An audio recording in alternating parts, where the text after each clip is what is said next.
बिस्मिल्लाहिर्रहमानिर्रहीम, अस्सलाम वालेकुम, a very good morning, Eid मुबारक, ईद मुबारक और ईद मुबारक। टेलीविजन की आवाज हमारे पास जरा तेज हुई भी बंद कर दीजिए। कैसे हैं आप सब लोग? बहुत बहुत बहुत ईद मुबारक हो आप सबको। और ये 3 दिन भी और जो पिछले 2-4 दिन कुछ और गुजरे, बड़ी दुआ यही है कि खैर आफियत के साथ गुजरे हों। और अगर खबर की बात करें तो जनाब इस वक्त पॉलिटिकल सिनेरियो की बात भी करें तो बहुत कुछ हो रहा है। पेट्रोल सस्ता हो चुका है। नासा की तरफ से कुछ नई इमेजेस भी आई हैं जिसमें आप देख सकते हैं गैलेक्सी में बड़ी प्यारी प्यारी जो हैं वो विजुअल्स के, कहते हैं ना सूरह रहमान में रब ताला ने क्या कहा है ना कि तो तुम अपने परवरदिगार की कौन कौन सी नेमतों को जुटलाओगे, तो क्या खूबसूरत सुभान अल्लाह तस्वीरें आई हैं। जरूर चेक कीजिएगा। आज दुनिया में मुख्तलिफ जगहों पर वर्ल्ड फ्रेंच फ्राइज डे के नाम से भी मनाया जाए, तो जाएं अपनी फैमिली के साथ फास्ट फूड के कॉर्नर्स पर जाएं, स्टॉल्स पर जाएं और फ्रेंच फ्राइज खाएं और उन लोगों की भी मदद करें जो इस वक्त जो नौकरियां नहीं हैं और वो इस वक्त जो है ना अपनी रोटी रोजी पे काम कर रहे हैं। साथ साथ पाकिस्तान में इसको कश्मीर के शहीदों के दिन के भी हवाले से इसको मनाया जाता है। अब बात करें जरा पाकिस्तान में इस वक्त क्या हो रहा है। बारिशों की जरा कुछ लम्हे बात करेंगे क्योंकि वो बहुत लंबी और बहुत ज्यादा बातें हैं उस हवाले से। लेकिन हुकूमत ने आलमी मंडी में पेट्रोल कीमतों में कमी का पूरा फायदा अवाम को मुंतकिल करने का फैसला किया है। वजीर आजम जो है शहबाज शरीफ ने कहा कि वजारत पेट्रोलियम और वजारत खजाना से कि तेल की कीमतों में कमी जो है वो फल भी जो है फौरन जो उन्होंने उसकी समरी जो है तलब कर ली है। साथ साथ शहबाज शरीफ ने इजलास में एक और चीज कहा कि जो मुश्किल टाइम अवाम ने गुजारा है तो फल भी उन्हीं को मिलना चाहिए। और उन्होंने कहा अवाम ने जो मुश्किल वक्त गुजारा है पूरा पूरा रिलीफ भी इन्हीं को मिलेगा। साबिक़ हुकूमत की लाई महंगाई से सताई अवाम के अश्क जो है वो अश्कोई होनी चाहिए। साथ साथ इस पर मजीद बात करते हैं हमारे साथ as always doctor Shujaat Mubarak हमारे साथ मौजूद हैं। ईद मुबारक डॉक्टर शुजात मुबारक। अस्सलाम वालेकुम शुजात भाई, थोड़ी देर कुछ लम्हों में हमारे साथ होंगे। उनसे बहुत सारे सवालात करने हैं मुझे। एक तो ये कि जनाब ये जो अभी कीमतें सस्ती हो रही हैं इसका रीजन क्या है? क्या ये इंतखाबात की तरफ बढ़ते हुए लम्हात और कदम और इसलिए अवाम को जरा सा मतलब प्यार और जरा सा पुचकारा जा रहा है, या क्या सिनेरियो है? क्या रियलिटी में कीमतें कम हुई हैं? डॉक्टर शुजात मुबारक हमारे साथ। अस्सलाम वालेकुम, गुड मॉर्निंग। वालेकुम सलाम, आपको गुज़श्ता ईद मुबारक। ईद मुबारक, ईद मुबारक, खैर मुबारक। शुजात भाई, ये जो खबर आई है क्या ये तूफान से आने की पहले की खुशखबरी है? क्या आवाम को पुचकारा जा रहा है? क्या ज़िबा करने से पहले घास खिलाई जा रही है? What is exactly happening? जी, ये बिल्कुल आपने सही कहा कि ज़िबा करने से पहले शायद घास खिलाई जा रही है, क्योंकि अभी तक पाकिस्तान की जो ओवरऑल इकोनॉमिक स्ट्रक्चर है उसको देखते हुए कुछ इस तरह से जो नजर नहीं आता कि हम कोई अवाम को रिलीफ दिया जा सके। और इंटरनेशनल मार्केट में भी ऑयल की प्राइसेस पे प्रेशर जरूर है, लेकिन वो इस हद तक नहीं गिरी कि वो जो उसका जो भी रिलीफ है वो अवाम को आगे ट्रांसफर किया जा सके। तो मुझे ये लगता है कि शायद ये गवर्नमेंट अवाम को पुचकारने की कोशिश कर रही है, और अगर वाकई रिलीफ देना है तो एक आध महीना 15-20 दिन आप ठहर जाएं, देखें कि इंटरनेशनल ऑयल प्राइसेस में कोई डाउनवर्ड ट्रेंड है तो उसके बाद ऑयल प्राइसेस को डिक्रीज करें। यानी कि अगर ये टेम्परेरी रिलीफ होगा, शायद इस हफ्ते अगर वो डिक्रीज करते हैं प्राइसेस तो दोबारा एक आध हफ्ते में इनको रिवाइज करके बढ़ानी पड़ेंगी। तो यानी कि शुजात भाई अगर 15-20 दिन बाद तक हम देखेंगे कि क्या सिचुएशन, कहते हैं ना ऊंट किस करवट बैठने वाली बात है कि ऊंट किस करवट जाके बैठता है, क्योंकि पहले तो इंटरनेशनल मार्केटों में जो है पेट्रोल की कीमतों में कमी आ रही थी, लेकिन यहाँ पर मुसलसल इजाफा हो रहा था। ऑपरेशन अगले में पेट्रोल की मतलब ऑब्वियसली किस तरीके से ये इस साइज सिनेरियो को देखा जाएगा? देखिए, जो इंटरनेशनल जो ऑयल प्राइसेस हैं जो और उनको नेशनल ऑयल प्राइसेस फॉलो करती हैं। आमतौर पर ये होता है कि पहले इंटरनेशनल ऑयल प्राइसेस बढ़ती हैं और उसके नतीजे में 1-1.5 हफ्ते बाद 2 हफ्ते बाद जो नेशनल ऑयल प्राइसेस हैं वो बढ़ जाती हैं। अब इंटरनेशनल ऑयल प्राइसेस अभी कम हुई हैं, तो मेरा ख्याल ये है कि गवर्नमेंट को 2-3 हफ्ते देखना चाहिए उनका डाउनवर्ड ट्रेंड आए और उसके बाद फिर प्राइस में को रिड्यूस करें, तो वो एक लॉन्ग टर्म और बेहतर रिलीफ होगा। इसमें कोई शक नहीं है कि इंटरनेशनल ऑयल प्राइसेस पे बड़ा प्रेशर है। वजह यह है कि इंटरेस्ट रेट्स पूरी दुनिया में बढ़ गए हैं, इकोनॉमिक एक्टिविटी थोड़ी स्लो डाउन हुई है, जिसकी वजह से ऑयल की डिमांड में कमी आई है। एनर्जी डिमांड स्पेशली जो क्रूड ऑयल वगैरह उसकी डिमांड में काफी हद तक रिडक्शन देखने में आ रही है, और इससे प्राइसेस आइंदा गिरेंगी।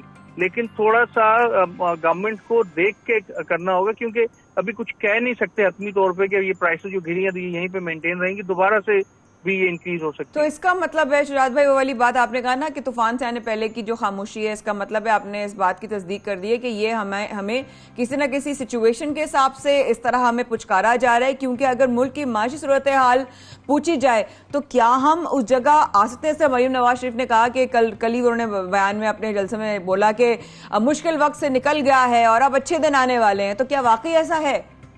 नहीं, देखें, मेरा ख्याल ये है कि इतना ये नहीं है। 2022 इसी तरह चलेगा। और इस वक्त आप खुद देखेंगे उस मुल्क में जहाँ पे इंटरेस्ट जो पॉलिसी रेट है वो 15% हो, यानी कि इंटरेस्ट रेट 17% 18% पे अगर एक इंडस्ट्रियलिस्ट कर्जा लेके वो उसको इन्वेस्ट करेगा तो कहाँ से वो कमाएगा? इस लेवल पे इंटरेस्ट रेट हो और उसके साथ साथ इन्फ्लेशन भी आपका 20% प्लस हो, जिसको इकोनॉमिक्स हम कहते हैं कि स्टैगफ्लेशन की सिचुएशन हो, तो ऐसी सूरत हाल में कभी भी आप ये नहीं कह सकते कि पाकिस्तान के हालात फौरन से बेहतर होने चले जा रहे हैं। ये एक लॉन्ग टर्म मश्क है, लॉन्ग टर्म एक्सरसाइज है, और उसके बाद जाके हालात कुछ बेहतर होंगे। तो शायद ये क्योंकि इलेक्शन है आइंदा 2-4 दिनों में, तो उस वजह से मुझे ये लगता है ये पॉलिटिकल स्टेटमेंट ज्यादा है, क्योंकि ये इकोनॉमिक रियलिटी को इस हद तक रिफ्लेक्ट नहीं करती। इमरान खान साहब भी जैसे कह रहे थे कि 150 तक ऑयल प्राइसेस लेके आए, इसको भी मेरा ख्याल ये है कि मुश्किल है इन गिवन सिनेरियो में। ये भी एक पॉलिटिकल स्टेटमेंट है, और जो मरीम नवाज साहिबा ने कहा है वो भी एक पॉलिटिकल स्टेटमेंट है। अभी पाकिस्तान की इकोनॉमी के हालात इतने अच्छे नहीं हुए कि आप अवाम को रिलीफ दे सकें। तो इलेक्शन के बाद अगर कोई स्टेटमेंट इस तरह की आती है तो फिर उनको सीरियसली देखा जा सकता है। इलेक्शन के बाद ये आपने लॉन्ग टर्म का लफ्ज इस्तेमाल किया, तो क्या मैं समझना चाह रही हूँ एज ए स्टूडेंट के अभी जो सिचुएशन चल रही है, अगर हम इलेक्शन की डेट से हटा दें जिस तरह हम बैठे हुए हैं, तो क्या हम लॉन्ग टर्म में कितने अरसे में आप देखते हैं 2 से 4 सालों में क्या हम कहीं ना कहीं स्टेबिलिटी में आएंगे, या उसके बाद? देखिए, जो अगर हमारी माशी पॉलिसी बेहतर रहती है, हमारे यहाँ पॉलिटिकल स्टेबिलिटी रहती है, तो कम से कम 2 साल पाकिस्तान की मईशत को चाहिए होंगे। और मैं एक और भी आपको बात बता दूं कि बदकिस्मती से ये साल तो वैसे ही हमारा बुरा गुजर गया। अब अगला साल अगर इलेक्शन ऑन टाइम भी होते हैं तो 2023 इलेक्शन का साल होगा, फिर पॉलिटिकल एक इंस्टेबिलिटी होगी, 3 गवर्नमेंट्स आएंगी, यानी कि एक जो गवर्नमेंट मौजूदा है वो जाएगी, फिर निगरान गवर्नमेंट आएगी, फिर नई गवर्नमेंट आएगी। तो 3 गवर्नमेंट के तब्दील होने से फिर आपकी इकोनॉमी के हालात है वो गड़बड़ होंगे। तो मुझे इस तरह से लगता है कि कम से कम आइंदा आने वाले 6-8 महीनों में या 1 साल में बहुत ज्यादा इकोनॉमिक या मुआशी बेहतरी की उम्मीद पाकिस्तान में नहीं की जा सकती। अलबत्ता 2024 में डिपेंडिंग अपॉन द गवर्नमेंट वो क्या आती है और जो क्या उनकी पॉलिसी होती है, वो कुछ हालात बेहतर हो सकते हैं। और साथ में अगर जो बैनुल अक़वामी सूरत हाल बेहतर होती है तो उसके रिलीफ ज़ाहिर है कि मिलते रहेंगे। लेकिन लॉन्ग टर्म इकोनॉमिक्स में आमतौर पे वो एक डेफिनेट पीरियड तो नहीं होता, लेकिन कम से कम जो है वो 1 साल से ज्यादा या 2-3 साल। शुजात भाई, ये वाली बात तो भी तो है ना कि अगर 2023 में इलेक्शंस होंगे तो खर्चा तो उसमें भी होगा, तो इकोनॉमी तो उसमें भी अफेक्ट होगी, और माशी चैलेंज तो उस वक्त भी आएगा। तो आवाम तो ये पूछेगी इतना पैसा फिर जो इलेक्शन में लग रहा है इससे बेहतर था वो पैसा आवाम की खिदमत में लगाते। ये एक सवाल है आवाम का, मेरा ख्याल है कि। But thank you so much, doctor Shujaat Mubarak हमारे साथ मौजूद थे इस वक्त सिचुएशन आपके ऊपर बात करने के लिए। शुजात भाई ने बड़े चंद अहम इशारे किए। थैंक यू शुजात भाई, God bless you, we will have you soon इंशाल्लाह on the show. But you said कि लॉन्ग टर्म देखा जाएगा, अभी कोई ऐसी माशी हालात नहीं है। अभी जो किया जा रहा है फौरी तौर पे पेट्रोल प्राइसेस के ऊपर, वो सिर्फ और सिर्फ इलेक्शन के लिए, ताकि जरा सा लोगों का जो है वो सिंपैथी आना शुरू हो जाए। लोगों की सिंपैथी इसके साथ साथ किसी और के साथ नहीं है, अपने साथ है, क्योंकि कराची की बारिशों ने वो हालात किए हैं कि इंसान अपनी हालत पे देखकर कहता है या अल्लाह ये क्या हो गया, या अल्लाह ये छट टपक रही है। और ये कोई और नहीं है, मैं खुद गुजरी हूँ इस चीज़ से कि मैं इस वक्त मेरे हाथ पूरे सूजे हुए हैं, और जगह जगह जो है वो किसी ने क्या खूब पढ़ा के डूबा कराची बारिश में डूबा, DHS से लेके चौक सफूरा। तो ये पूरा हाल है पूरे कराची का, और बारिश में डूबा हुआ है, चाहे वो कोई भी इलाका हो। बर्तन रख रहे हैं, पतीलियां रख रहे हैं, टब्स रख रहे हैं, कपड़े से कर करके साफ पोंछ कर करके निचोड़े हैं। ये हमारी एक्टिविटी रही, लेकिन फिर भी कराची वाले किसी हिम्मत जो है ना कहीं पीछे नहीं है, उनकी बहुत हिम्मत वाले हैं कराची। लेकिन बारिशों के इम्कान पर अगर हम इमरजेंसी जिस तरह से बात की, ऑन अ सीरियस नोट, कि सिंध की हिदायत पर, वजीर आला सिंध की हिदायत पर क्लिफ्टन समेत दीगर अंडरपासेस से जो बरसाती पानी जो है निकाल दिया गया था, लेकिन सिंध भर में मजीद बारिशों के लिए इम्कान है जनाब के रेन इमरजेंसी दोबारा जो है वो नाफिज कर दी गई है। बिकॉज कल से फिर एक इशारा है हमारे जवाद भाई की तरफ से कि जनाब कल से फिर जो है एक स्पेल आ रहा है, और ये स्पेल से उन्होंने पहले भी कहा था। जरा सा कुछ फैक्ट्स एंड फिगर्स आपके साथ शेयर करते रहूं।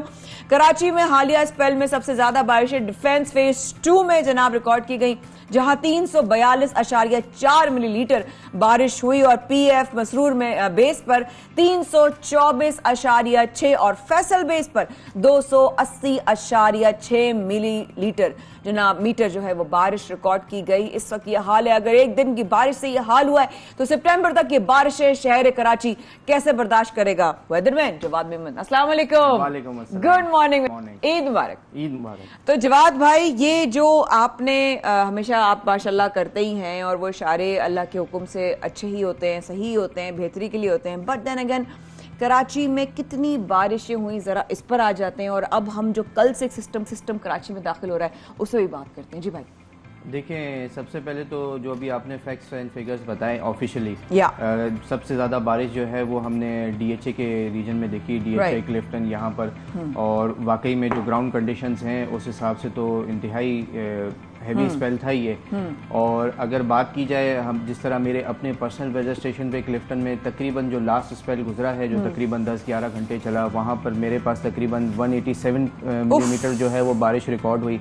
साथ ही साथ हमारा केमाड़ी के ऊपर जो है वो हमारा एक वेदर स्टेशन लगा हुआ है पिछले 1-1.5 साल से।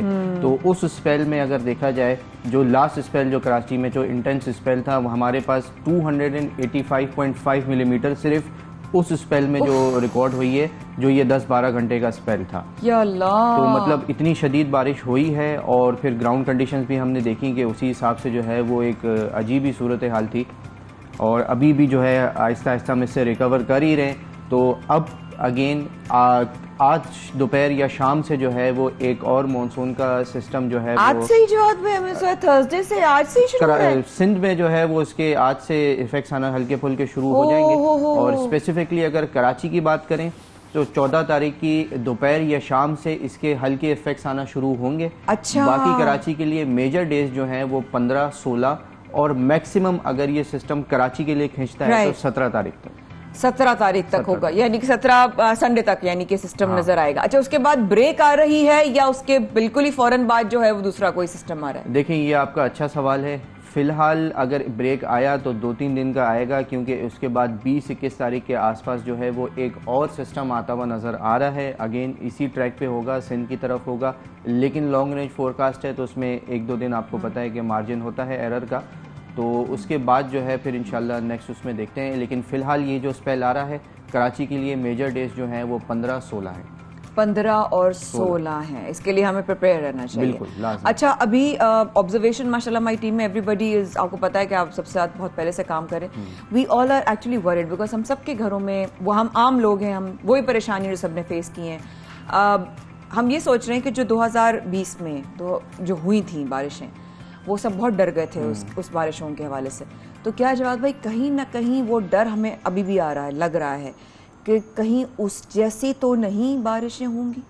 देखिए माया, ये जो पिछला स्पेल गया है ये भी कुछ उस स्पेल से कोई कम नहीं था। तो बारिश आई जा बिल्कुल कंटिन्यूसली लगातार 10-12 घंटे जो बारिश है और रुकी नहीं है, हल्की नॉर्मल, और फिर अचानक से जो है वो तेज़ स्पेल चलता था, 25-30 मिनट आधा घंटा चलता था। तो कह सकते हैं कि 80-85% तो उसी टाइप की ही सिचुएशन बिल्कुल ऐसी थी। मैं छत पर थी और प्लास्टिक डाल रही थी और फ्लेक्स डाल रही थी, क्योंकि पानी जगह ऐसी जगहों से पानी आ रहा है, घरों में, छतों से, कि इंसान सोच भी नहीं सकते ये कहाँ से आ रहा है पानी। बिल्कुल ऐसा ही है। बाकी आप फैक्ट्स एंड फिगर से भी कंपेयर करें तो वो भी कुछ हद तक उसी तरीके से दिखा रहे होते हैं कि सिमिलैरिटी है। अब आने वाला जो स्पेल है ये भी स्ट्रॉन्ग है। 15 और 16 में जो है वो बारिशें जो है वो काफ़ी तेज़ नज़र आ रही है। लेकिन इसमें इस सिस्टम में एक फीचर इसका ये होगा कि इसका ज़्यादातर हिस्सा जो है वो बहरे अरब के ऊपर होगा। तो समंदर के ऊपर जो ज़्यादा जो मेजर जोर होगा वो समंदर के ऊपर होगा। लेकिन देन अगेन हम समंदर से काफ़ी करीब हैं। इसके जो आउटर बैंड्स के जो इफ़ेक्ट्स होंगे इस सिस्टम के, वो तकरीबन सेंट्रल सिंध या आप समझे कि हैदराबाद से थोड़ा सा ऊपर तक जो है इसके इफ़ेक्ट्स होंगे। तो हम फिर इसके अंदर कराची तो पूरा गया ऑब्वियसली, कराची, ठट्टा, बदीन, केटी बंदर, ये सारे एरियाज जो हैं वो इसके अंदर कवर हो जाते हैं। लेकिन अगेन इसका जो मेजर हिस्सा है वो बहरा अरब के ऊपर होगा। तो होपफुली हो सकता है कि इसमें लास्ट मिनट इसके ट्रैक में कुछ चेंजेस आएँ तो बारिश की इंटेंसिटी जो है वो कम ज़्यादा हो जाए।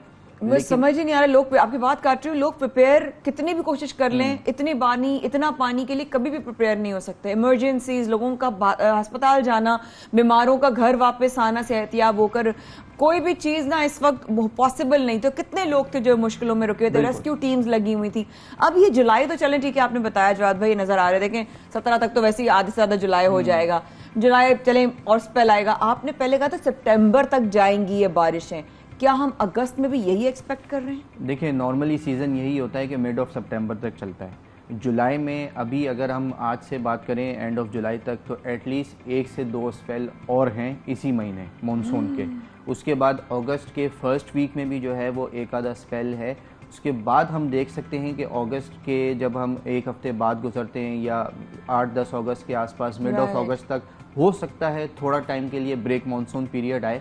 लेकिन अगेन अगस्त का जो लेटर हाफ होगा और सितंबर में होगा, उसमें भी जो है वो बारिशों की शिद्दत थोड़ी बहुत इसी तरह मिलती जुलती रहेगी। लेकिन अगर ओवरऑल सीजन की बात की जाए तो मॉनसून का ये जो फर्स्ट हाफ था, ये पहले ही हमने प्रेडिक्ट किया था कि इसमें जो है वो बारिशों का जो है मैक्सिमम जो है वो रहेगा। बिल्कुल सही है। अब हम दो सवाल मुख्तसर आप एक साथ मिलकर जवाब दे दीजिएगा। एक तो ये कि ये तो सब बात हो गई कराची की, अब हम पूरे पाकिस्तान की सिचुएशन की बात कर लें, क्योंकि बलूचिस्तान की बात करें तो बहुत नुकसान हुआ है वहां पे, तकलीफ दे मनाजर हमने देखे। दूसरा सवाल ये कि एक स्पेल से दूसरे स्पेल के बीच में 2 से 3 दिन का वक्फा होना शायद लोगों को एक सांस लेने का मौका देता है कि जरा कुछ कपड़े सुखा लें, कुछ सामान देख लें, कहाँ से पानी आ रहा था वहां पे कुछ प्लास्टिक डाल लें, क्योंकि कुछ भी लेपा लगाना तो पॉसिबल नहीं है। लेकिन इंतजाम लोग फिर भी करना चाहें, कुछ खाने के अशिया जो बेसिक्स हैं वो घर में ला के रखना, क्योंकि कहीं कुछ मिल नहीं रहा, लोग पहुंच नहीं पा रहे। तो एक तो ये गैप्स कितने कितने हम एक्सपेक्ट कर सकते हैं भाई, और दूसरा ये कि पूरे पाकिस्तान की क्या सिचुएशन? देखिए पूरे पाकिस्तान की सिचुएशन ये है कि इस वक्त पंजाब रीजन में जो है वो काफ़ी हैवी रेनफॉल हो रही है। इस्लामाबाद, रावलपिंडी रीजन, गुजरांवाला रीजन में जो है आज सुबह से ही अर्ली मॉर्निंग से ही जो है काफ़ी हैवी रेनफॉल स्टार्ट हैं। ये जो सिस्टम आ रहा है ये इसके अर्ली इफेक्ट्स आ रहे हैं, और ये जब पाकिस्तान में दाखिल होगा तो तकरीबन 70 to 80% पाकिस्तान को जो है यकसा इफेक्ट कर रहा होगा ये। लेकिन फिर जब अगेन इसका जब हिस्सा बहरा अरब की तरफ जाएगा तो फिर इसके इफेक्ट्स जो हैं वो दोबारा लोअर सिंध की तरफ आ जाएंगे, जिसमें हम कराची वाली साहिली पट्टी जो हमारी आती है, बलूचिस्तान। अच्छा, फिर ये सिस्टम जो है वो 16 के बाद 17 तारीख से जो इसका जो और 18-19 तारीख तक जो है इसका जोर फिर ज़्यादा बलूचिस्तान की तरफ बढ़ जाएगा, क्योंकि ये आगे जाएगा ईरान ओमान की तरफ। तो ये सारा जो है जो सिंध के ऊपर ये 14 तारीख से जो बारिशें शुरू होंगी, ये आहिस्ता आहिस्ता शिफ्ट होती हुई 17, 18, 19 तारीख तक जो है ये बलूचिस्तान की तरफ शिफ्ट हो जाएंगी। रही बात पंजाब और KP की, तो अभी जो है अगले 2 से 3 दिन जो है इन एरियाज में काफ़ी हैवी रेनफॉल देखने में आएगी। KP के रीजन में भी देखने में आएगी, पंजाब रीजन में भी देखने में आएगी। फिर जब ये सिस्टम मजीद हमारे करीब आ जाएगा तो फिर इसका जोर जो है वो सदर्न पाकिस्तान की तरफ ज्यादा आ जाएगा। अच्छा, रही बात आपके गैप्स वाला जो क्वेश्चन था, देखें अभी जितने भी सिस्टम नज़र आ रहे हैं बैक टू बैक एटलीस्ट जुलाई के अंदर, वो इसी तरीके से नज़र आ रहे हैं कि एक सिस्टम आएगा, उसके बाद 3-4 दिन का गैप नज़र आ जाएगा हमें। लॉन्ग रेंज है, इसमें 1-2 दिन आगे पीछे हो सकते हैं, लेकिन इसी तरीके से रहेगा कि 3-4 दिन का हमारे पास गैप आएगा, फिर दूसरा सिस्टम आएगा, फिर गैप आएगा, फिर उसके बाद एक और सिस्टम। जब भाई ग्लोबल वार्मिंग के ऊपर बड़ी बात होती है, ऑब्वियसली अब हम स्कूल में थे जब से सुन रहे थे ग्लोबल वार्मिंग, और अब वाकई में वो चेंजेस देखने में आ रही है। हमने कभी इतनी बारिशें नहीं देखी, ना कभी सुनी कुछ भी। तो क्या ये तमाम चीजें इस तरीके से मौसम इतना बदल रहा है, इतनी तवील दौरान की घंटों 11-11 घंटे की बारिश होना हमने तो कभी देखा ही नहीं था। हम तो समझ ही नहीं सकते थे बारिश ये इतना पानी आ कर रहा है। क्या इससे फायदा होगा हमारी? ऑब्वियसली हमारी जो कमियां हो गई हैं हमारे नहरों में, हमारे समंदरों में, हमारे दरियाओं में, और दूसरा ये क्या ये उसी का नतीजा है? देखिए बिल्कुल ऑब्वियसली उसी का ही नतीजा है। पिछले कुछ सालों से हम ये देख रहे हैं, अगर पिछले 6-7 साल की मैं बात करूं आपसे, तो हमारे पास 2016 में अबव नॉर्मल सीजन था, ठीक है, कराची के हवाले से अगर बात करूं, 2018 में इंतहाई शदीद ड्राउट, हार्डली 2 से 3 मिलीमीटर बारिश हुई 2018 में, आप यकीन करें। बिल्कुल। उसके बाद अगेन अगले साल ही 2019 में हाईली अबव नॉर्मल, फिर 2020 तो कराची वाले भूल ही नहीं सकते हम। 2021 भी अबव नॉर्मल, और अब आज अगर हम 13 जुलाई की बात कर रहे हैं, हमारे यहाँ नॉर्मल मानसून सीजन शुरू होता है 15 जुलाई से 15 सितंबर, लेकिन आज हम 13 जुलाई को कराची इस वक्त इतनी बारिश देख चुका है जो ओवरऑल सीजन का एवरेज से ज्यादा बारिश ऑलरेडी देख चुका है। एग्जैक्टली रिकॉर्ड्स टूट चुके हैं और अभी तो हमारे पास पूरा सीजन अभी बाकी है। अभी तो हम वार्म अप भी नहीं हुए। हाँ। अभी तो प्री मानसून आप कह रहे थे कि अभी तो प्री मानसून चल रहा है। प्री मानसून में हमारा काम पूरा हो गया। ये बेसिकली ये तो मानसून आ चुका। मानसून अपने वक्त से 15 से 17 दिन पहले ही पाकिस्तान में आ चुका। ये बेसिकली कोर मानसून सीजन है, लेकिन नॉर्मल वक्त से पहले सीजन आना शुरू हो गए। फिर बहरा अरब इस वक्त हाइपर एक्टिव है। पिछले कुछ सालों से हमने देखा है कि सी सरफेस टेम्परेचर इंतहाई ज्यादा है। यही वजह है कि जब भी कोई लो प्रेशर सिस्टम इस तरफ आता है तो वो इतनी तेजी से ताकत पकड़ता है क्योंकि बहरा अरब से इतनी ज्यादा सपोर्ट होता है। और यही पिछले स्पेल में भी हमने देखा कि इस चीज की इतनी हैवी रेंज की प्रेडिक्शन नहीं थी, लेकिन ये बहुत रैपिडली चेंजेस आई हैं जिससे वो मॉडल्स जिसे जो फोरकास्टर्स हैं वो उसे उस नौयत से नहीं देख पाए जिस तेजी से वो जो है वो चेंजेस आई हैं। जितनी जल्दी वो तोगयानी पकड़ रहा है और जितनी स्ट्रेंथ पकड़ रहा है। फिर अब हम ये देख रहे हैं कि मानसून जो हवाएं हैं वो बलोचिस्तान के उन इलाकों तक जारी हैं जो कभी मानसून के बेल्ट में आते ही नहीं थे। इवन के ये जो अभी सिस्टम जो जितने भी गुजरे हैं ये इवन अफगानिस्तान, ईरान, ओमान, ये मानसून के बेल्ट की जगहें नहीं है। यहाँ मानसून सीजन नहीं आता है। बलोचिस्तान के कुछ इलाकों तक कवर करके मानसून खत्म हो जाता है। लेकिन पिछले कुछ सालों से हम देख रहे हैं कि इवन कुछ सिस्टम तो लास्ट टाइम सऊदी अरब की तरफ भी निकल गए थे वो मानसून की हवाएं जो हैं।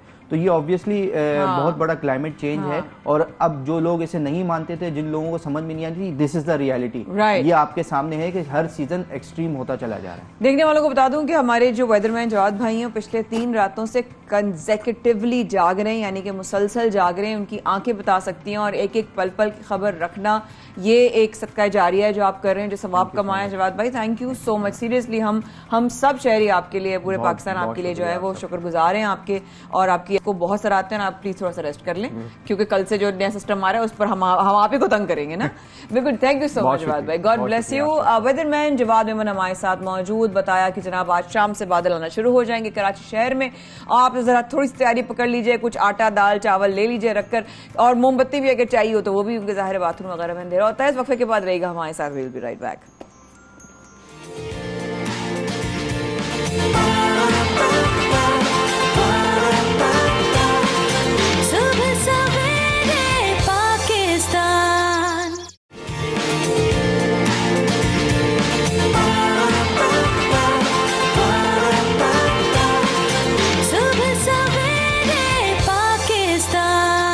एक बार फिर सुबह सवेरे पाकिस्तान में हमारे साथ करने का बेहद शुक्रिया। अब बराह रास्त में देखें 92 पर, और अब जो बात हो रही है वो बिल्कुल उसी से रिलेटेड है जो मेरे आपकी जिंदगी से भी रिलेटेड है।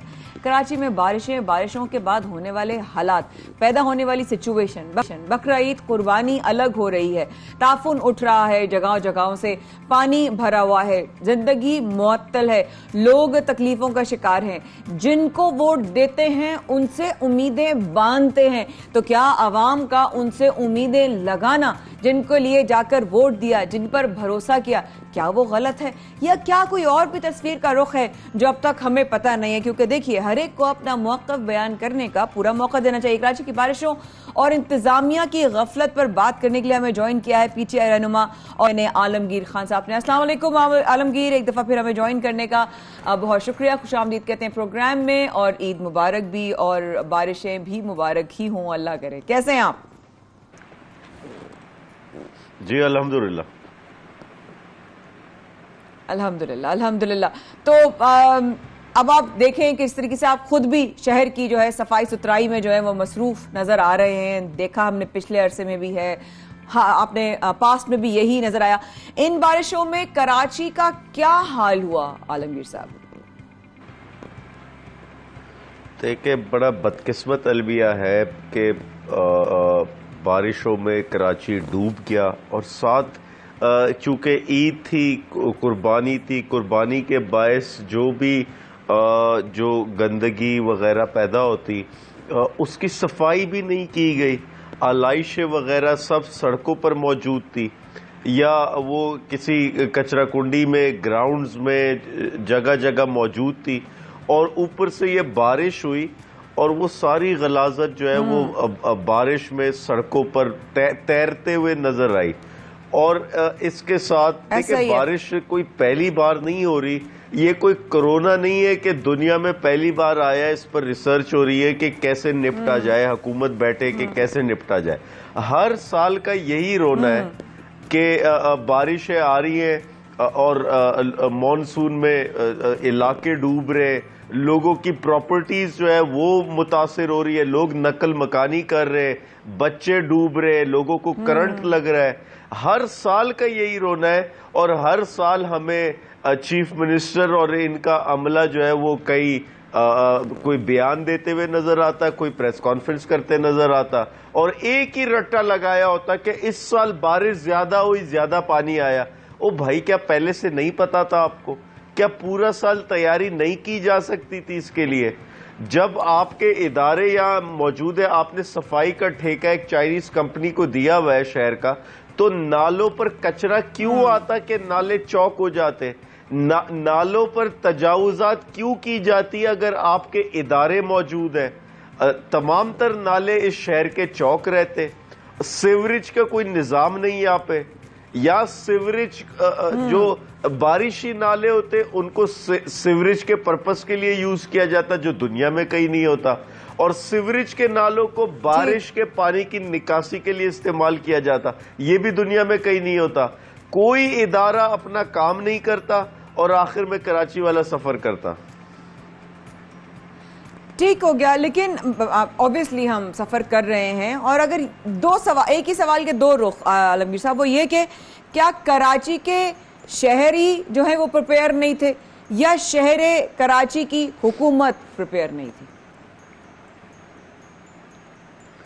देखिए, एक तो कराची के शहरी तो अब इसके आदी हो गए, वो तो अब बारिश में वो हर माहौल में एडजस्ट होना सीख लिया उन्होंने।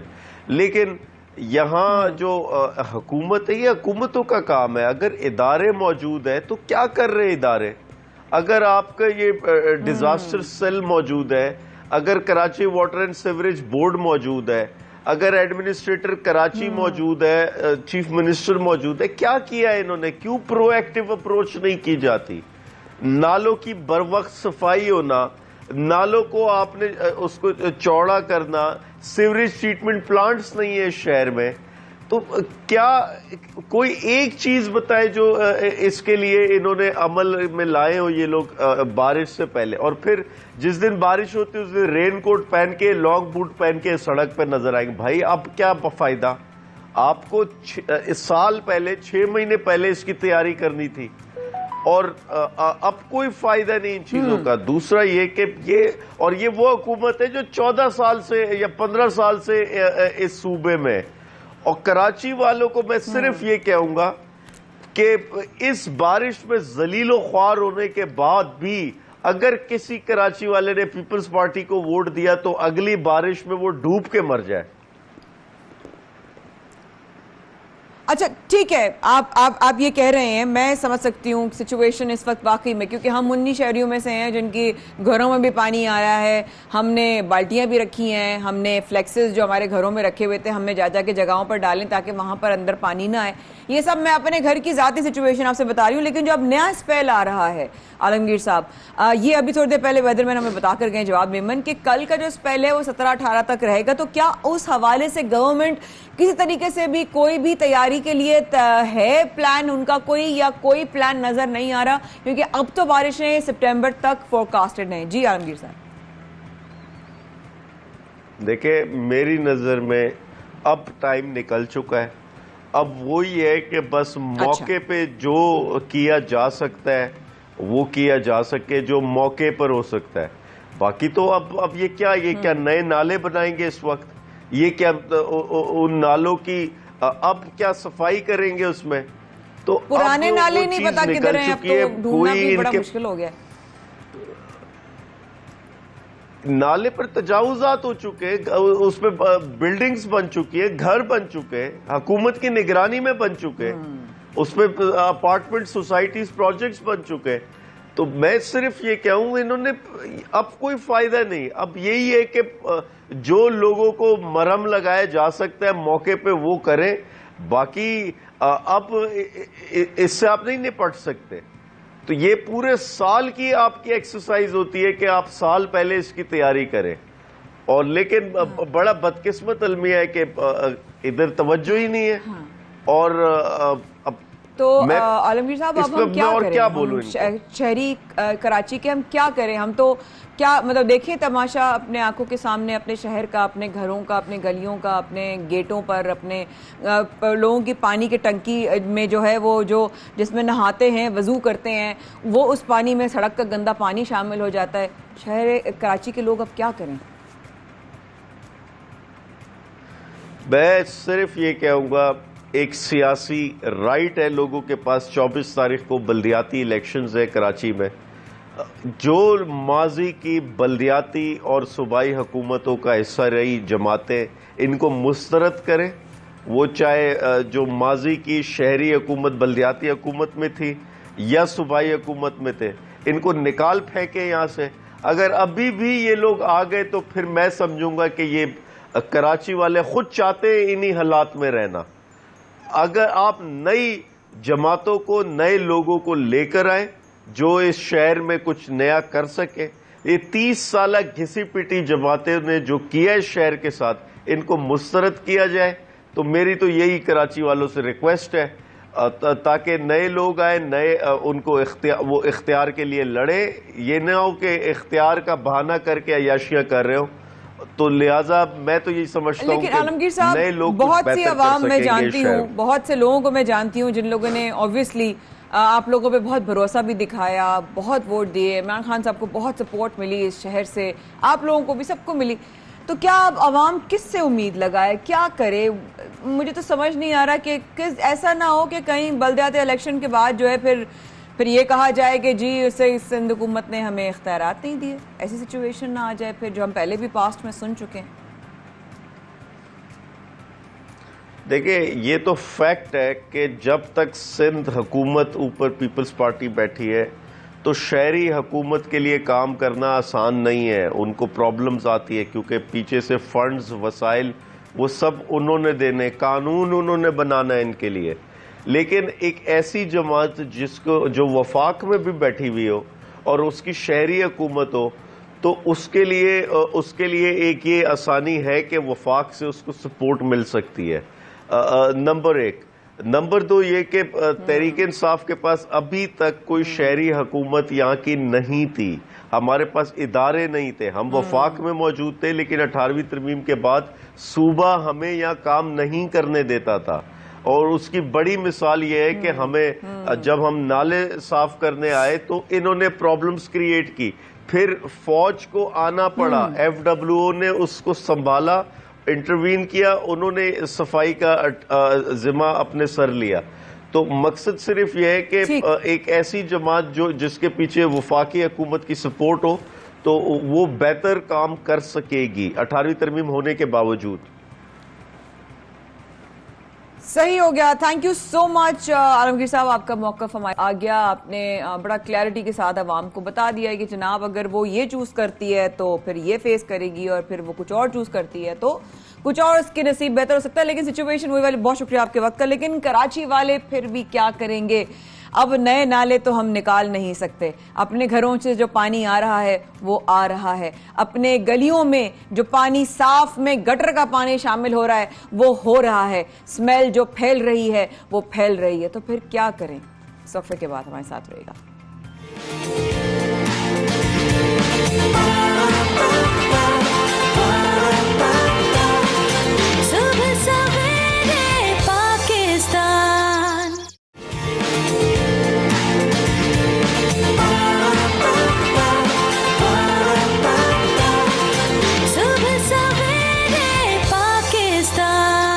तमाम चीज़ों के साथ खुशियां भी मनानी चाहिए, और अगर हम खुशियां मनाने में ज़्यादा अगर लग जाएंगे तो गम की अपनी इंटेंसिटी कम होती चली जाएगी। एक बार फिर सबसे मेरे पाकिस्तान में माया के साथ रहने का बेहद शुक्रिया। आप हमें बराह रास्त जो देख रहे हैं, अब आपको लेके जाएंगे कुछ कहीं दूर, जो है रंगों से भरपूर, और वो जगह है शंदूर।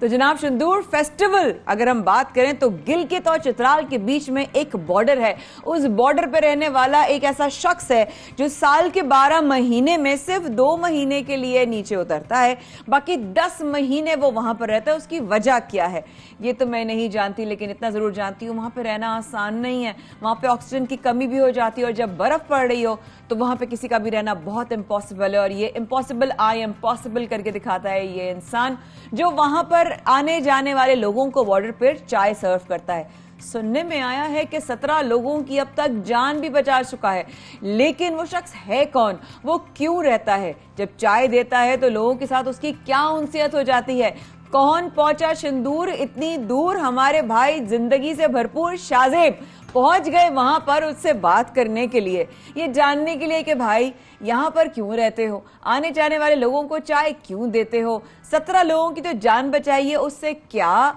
महसूस होता है। और एक हाथ भी इसी तमाम खिदमत करते करते वो हाथ भी उनसे अलग हो गया, यानी कि उनका हाथ भी टूट गया। ये इंसान है कौन, ये इंसान क्यों रहता है, ये इंसान क्या चाहता है जिंदगी से, और 2 महीने सिर्फ रहता है नीचे आकर, बाकी 10 महीने उस ठंड में जहां पर लोग 50,000 का फेस्टिवल मनाते हैं और वहां पर ज्यादातर लोग रुक नहीं पाते बिकॉज ऑक्सीजन की कमी होती आती है। वहां पर बहुत सारे हमारी टीम के भी लोग वहां गए हुए थे पिछले दिनों, लेकिन आपकी मुलाकात शाहजेब भाई करवा रहे हैं जनाब इस ऐसे शख्स से जिंदगी से है भरपूर। मोहम्मद अली, वैसे जब हम नाम सुनते हैं तो हमें पता है मोहम्मद अली एक हीरो का नाम है, लेकिन वो अकेले हीरो नहीं है। मोहम्मद अली और भी बहुत सारे हीरोज़ हैं। एक और मोहम्मद अली से मेरी मुलाकात हुई तो मेरा दिल किया कि मैं इनकी कहानी आप तक पहुंचाऊं, क्योंकि मैं जब इनसे बात कर रहा था तो हमें जब इनकी कहानी पता लगी तो हमें ये भी पता लगा कि इन्होंने बहुत सारे लोगों की यहाँ पर जान बचाई। क्योंकि जहाँ यहाँ सर्दी होती है तो शदीद सर्दी होती है, बर्फ़ पड़ती है, जब गर्मी होती है तो शदीद गर्मी होती है, वो आप लोगों ने देखी पोलो फेस्टिवल के दौरान। मोहम्मद अली से मुलाकात करते हैं। अस्सलाम वालेकुम, कैसे हैं आप? खैरियत से, ठीक ठाक है? क्या करते हैं यहाँ? सर मेरा ये होटल का काम करता हूँ। चाय का होटल है? चाय का होटल है, खाने का है।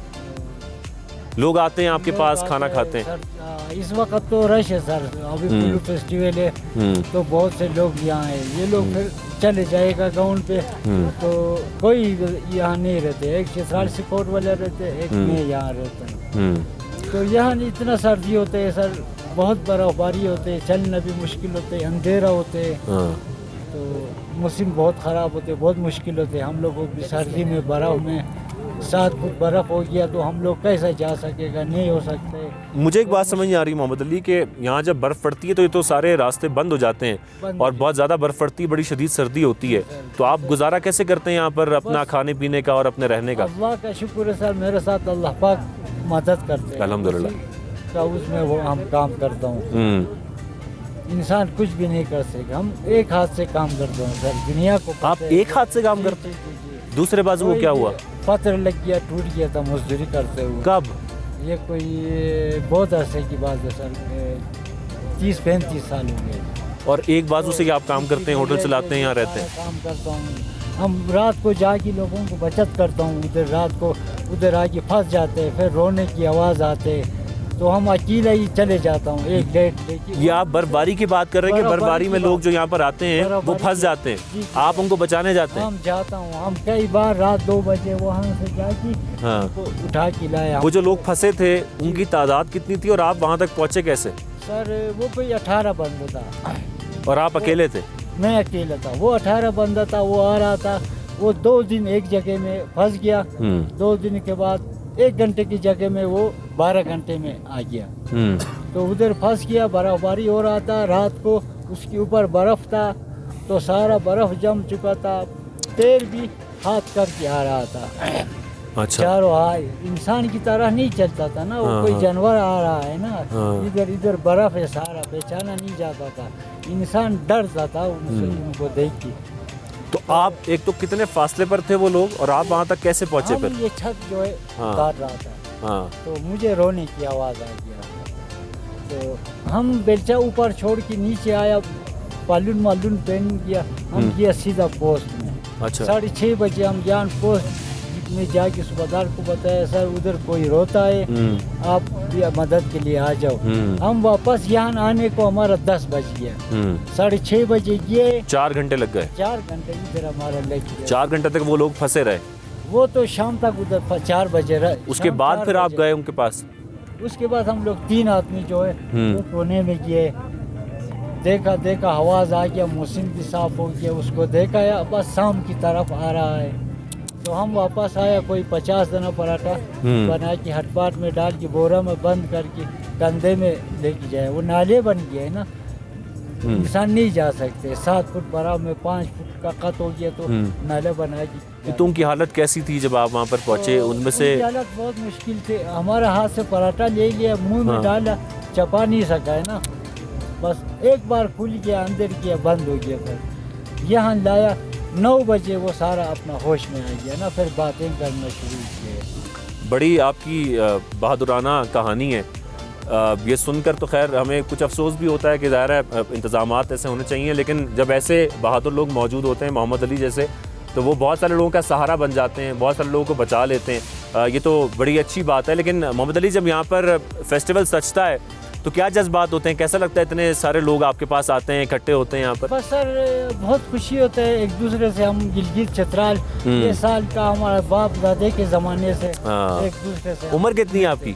मेरा कोई 59 है सर। अच्छा, 60 के ऊपर। अच्छा, ठीक। अच्छा मोहम्मद अली, मुझे ये बताइएगा कि यहाँ पर रहते हुए जो सहूलियात यहाँ पर हैं या नहीं हैं, हुकूमत अगर आपको सुन रही है, उनसे आप कुछ कहना चाहते हैं आज? सर हुकूमत से तो गुजारिश है, इस हालत में हमारा बच्चे छोटे छोटे स्कूल पढ़ते, फीस के लिए हमारे को मुश्किल होते, तो 4 बेटा है हमारा, वो पढ़ा नहीं सकता हूँ सही कॉलेज में, हम ये होटल को लेके नहीं दाखिला, गुजारा नहीं होता। अब गवर्नमेंट को खुद पता है, वीडियो इतना जा चुका है, वो देखते हैं। हम भीख कभी भी गवर्नमेंट से भी नहीं मांगेगा, ये हमारा अल्लाह पाक से वादा है। इंशाल्लाह। तो हम अपना मेहनत मरने तक करेगा, गवर्नमेंट को हम ऐसा नहीं कहेगा हमें कुछ दे दो। अब हमें खुद देखते हैं, गवर्नमेंट का अफसर लोग भी आते, हमें रोज देख के जाते। मशकूर आप मीडिया वालों का है कि आप आवाज़ हमारा उठाए, अल्लाह पाक आप लोगों को बड़े से बड़े कामयाब करे। हमारी भी तमाम दुआएं आपके साथ हैं मोहम्मद अली।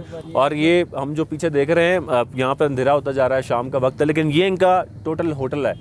जिस होटल में ये चाय फ़रोख्त करते हैं, यहाँ पर खाने का इंतज़ाम भी होता है, लेकिन बस कुछ लोग यहाँ पर आते हैं और यहाँ से इनके से खाना खा के चले जाते हैं। बहुत शुक्रिया आपका, अल्लाह आपको सेहत दे, खुशियाँ दे, और आप ऐसे ही इस होटल में खाने खिलाते रहें, खाते रहें, और हम भी आपके पास आते रहें।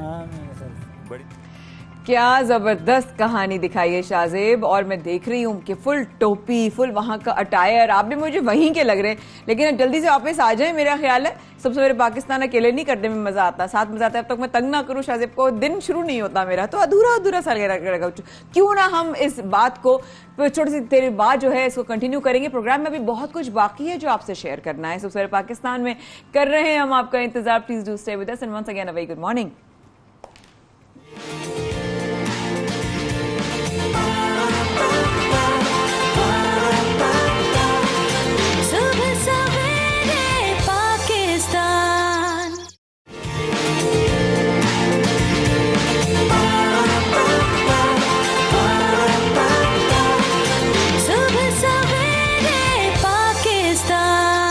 सबसे पाकिस्तान में एक बार फिर हमारे से तने का बहुत शुक्रिया। 92 पे बराह रास्त आप हमें देख रहे हैं। सबसे पाकिस्तान में अब जो कहानी है वो बड़ी अफसोसनाक है। माना कि गलती हो गई, माना कि नहीं करना चाहिए था, माना कि मांग लेना चाहिए था, माना कि प्लीज़ ये बंद कर दीजिएगा, माना कि उसको पता नहीं क्या ऐसी थी कि उसने गलती की, लेकिन इस कदर तशद्दुद लाहौर में फ्रिज से चीज़ें निकालना कमसिन घरेलू मुलाजमीन के लिए जुर्म बन गया। डिफेंस में घरेलू मुलाजमीन 2 सगे भाइयों को मालिकान ने बदतरीन तशद्दुद का निशाना बनाया। हालात गैर होने पर दोनों को हस्पताल मुंतकिल कर दिया गया, लेकिन 12 साला कामरान तबी इमदाद के दौरान चल बसा। इन्ना लिल्लाहि व इन्ना इलैहि राजिऊन। 6 साला रिजवान के जिस्म पर तशद्दुद के निशानात पाए गए, जिस पर अस्पताल के अमले ने पुलिस को इतला दी। अब जब पुलिस इन्वॉल्व हुई तो बात बाहर निकली।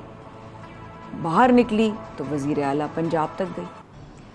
हमजा शहबाज साहब ने वाक़े का नोटिस लेते हुए IG पंजाब से रिपोर्ट भी तलब कर ली है इस हवाले से।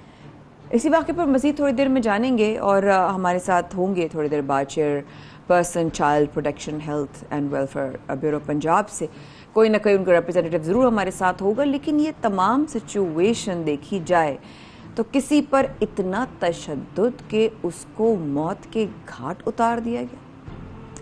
गलती हुई माना, चोरी की माना, सज़ा देनी चाहिए, ये क्या क़यामत ढा दी।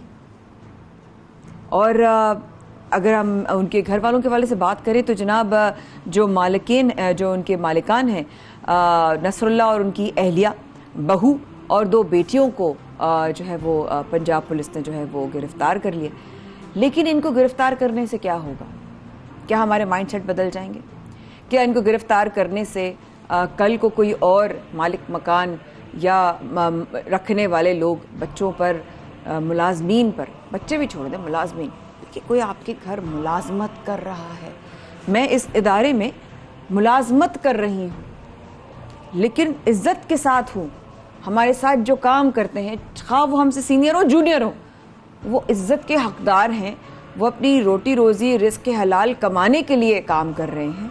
ये हम सब लोग इस इदारे में मुलाजमत कर रहे हैं, ग़ुलामी नहीं कर रहे, इज़्ज़त के साथ काम कर रहे हैं अल्हम्दुलिल्लाह, और हमें इज़्ज़त के साथ रखा जा रहा है। लेकिन क्या ये तमाम लोग जो हमारे घरों में काम कर रहे हैं, लोगों के घरों में जा कर किस किस मजबूरी से अपने छोटे बच्चों को, आपके घर का छोटा बच्चा आप कहीं भेजते नहीं है कि हालात ठीक नहीं है बेटा बाहर मत निकलना, क्रिकेट खेलने तक तो हम अपने बच्चों को बाहर भेजते नहीं है, माफ कीजिएगा,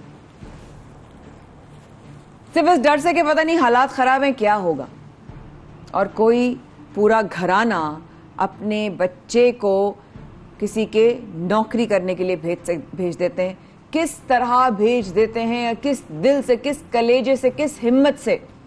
बड़ी अफसोसनाक खबर है ये। जैसे कि मैंने पहले भी जिक्र किया था, इसी वाक़े पर मजीद बात करने के लिए हमें ज्वाइन करेंगे chairperson child protection and welfare bureau Punjab की रिप्रेजेंटेटिव, और हमारे साथ मौजूद हैं इस वक्त वहाँ से सारा अहमद साहिबा। अस्सलाम वालेकुम सारा जी, कैसी हैं आप? खैरियत से हैं?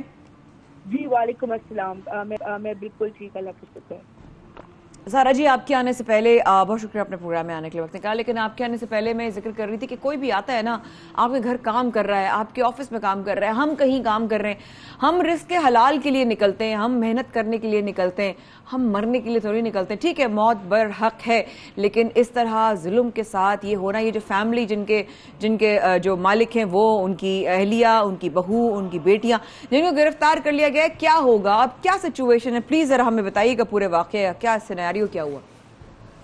देखिए, सबसे पहले तो बिल्कुल जैसे आपने भी कहा, मैं स्ट्रांगली इसको कंडेम करना चाहूंगी। 100 बच्चों का हमें पता है कि मुलाजमत पे रखना ही एक जुर्म है, स्ट्रॉन्ग, मतलब बच्चों की जगह स्कूलों में है और उनको हम उनसे यहाँ पे हमारे मुआशरे में काम करवाया जाता है at such a young age, जिनकी जगह स्कूल वाले खेलने की कूदने की उम्र है, उनसे काम करवाया जा रहा है, मेहनत तक।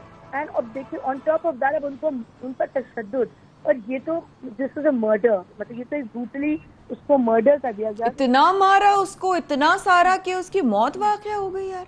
और उस बात पे कि उसने फिर से खाना उनकी परमिशन के बगैर ले लिया था। तो ये तो हम पता नहीं कौन से लोग हैं जो कि बच्चे को कत्ल कर सकते हैं इस बात पे। इट्स अनबिलीवेबल एंड ये बहुत ज्यादा स्ट्रांगली इसको कंडेम करने की जरूरत है।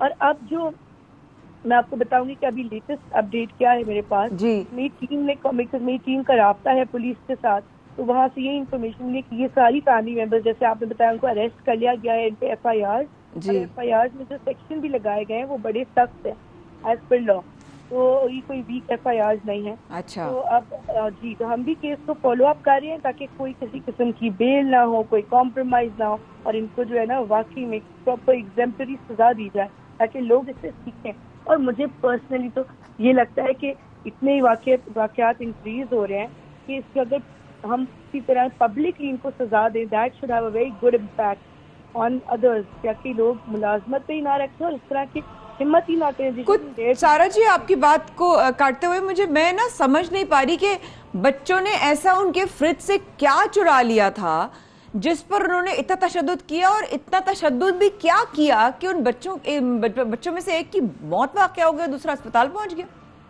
हाँ जी बिल्कुल, और ये सिर्फ अभी नहीं हुआ, ये जो हमारी इंफॉर्मेशन है कि ये काफी महीनों से इन पर तशद्दुद किया जा रहा था, और फाइनली इतना ज्यादा किया इस बार कि उसकी डेथ हो गई अनफॉर्चुनेटली। एंड जो उसका भाई है रिजवान, उसका नाम है, वो भी कोई 5-6 साल का है, वो भी उसी घर में मुलाजमत कर रहा था। उस पर भी कुछ तशद्दुद के निशानात हैं जिसकी अभी मेडिकल करवाई जा रही है, वो पुलिस के पास है। And I plan to visit him इंशाल्लाह टुडे। तो मैं खुद देखूँ, मैं उससे खुद बात करूँ कि एग्जैक्टली क्या तो हुआ है। और हमने एक और चीज की है कि भावलपुर में भी चाइल्ड प्रोटेक्शन करो, और ये फैमिली भावलपुर की है। अच्छा सारा, ये क्या कैफियत होती है? मैं ये समझने से कासिर हूँ घरों की क्या साइकोलॉजिकल इश्यूज हैं, आपस में नाचाकियां हैं, झगड़े हैं, फ्रस्ट्रेशंस हैं कि वो अपने से कमजोर पर निकलती हैं, और वो भी जो आपसे इतने छोटे हो। जी बिल्कुल, देखिए मैंने तो अपने सामने कोई 250 ऐसे वाकयात देखे एक साल में, जब से हम चेयरपर्सन, इतने सारे वाकयात आए हैं सामने, और वो भी कभी तो अच्छे प्रोफेशनल्स, क्या अच्छी फैमिलीज में, लाइक अपर क्लास में भी, कि वो बच्चों पे उन्होंने अपने मुलाजमों पे तशद्दुद पे कभी फ्रस्ट्रेशन निकाली है। तो बेसिकली इशू ये है कि आप सही कह रही है, ये साइकोलॉजिकली ना दे नॉट ओके, ये कोई मरीज टाइप लोग हैं, एक्चुअली दे लाइक पेशेंट्स ही है ना, ऑब्वियसली जी, because they disturbed, basically normal लोग ही नहीं है। ये अपना गुस्सा जो है ये मुलाजमों पे, जैसा आप छोटे तबके वाले लोगों पे निकाल के ये इनको सेटिस्फैक्शन देता है, और इनको लगता है कि अकाउंटेबिलिटी नहीं होगी, so they can easily get away with it. तो Sara, what do you think is going to happen in this scenario? Like always के पैसे दिए जाएंगे, चुप करा दिया जाएगा, दबा दिया जाएगा, पैसे में बड़ी ताकत होती है, ब्ला ब्ला ब्ला।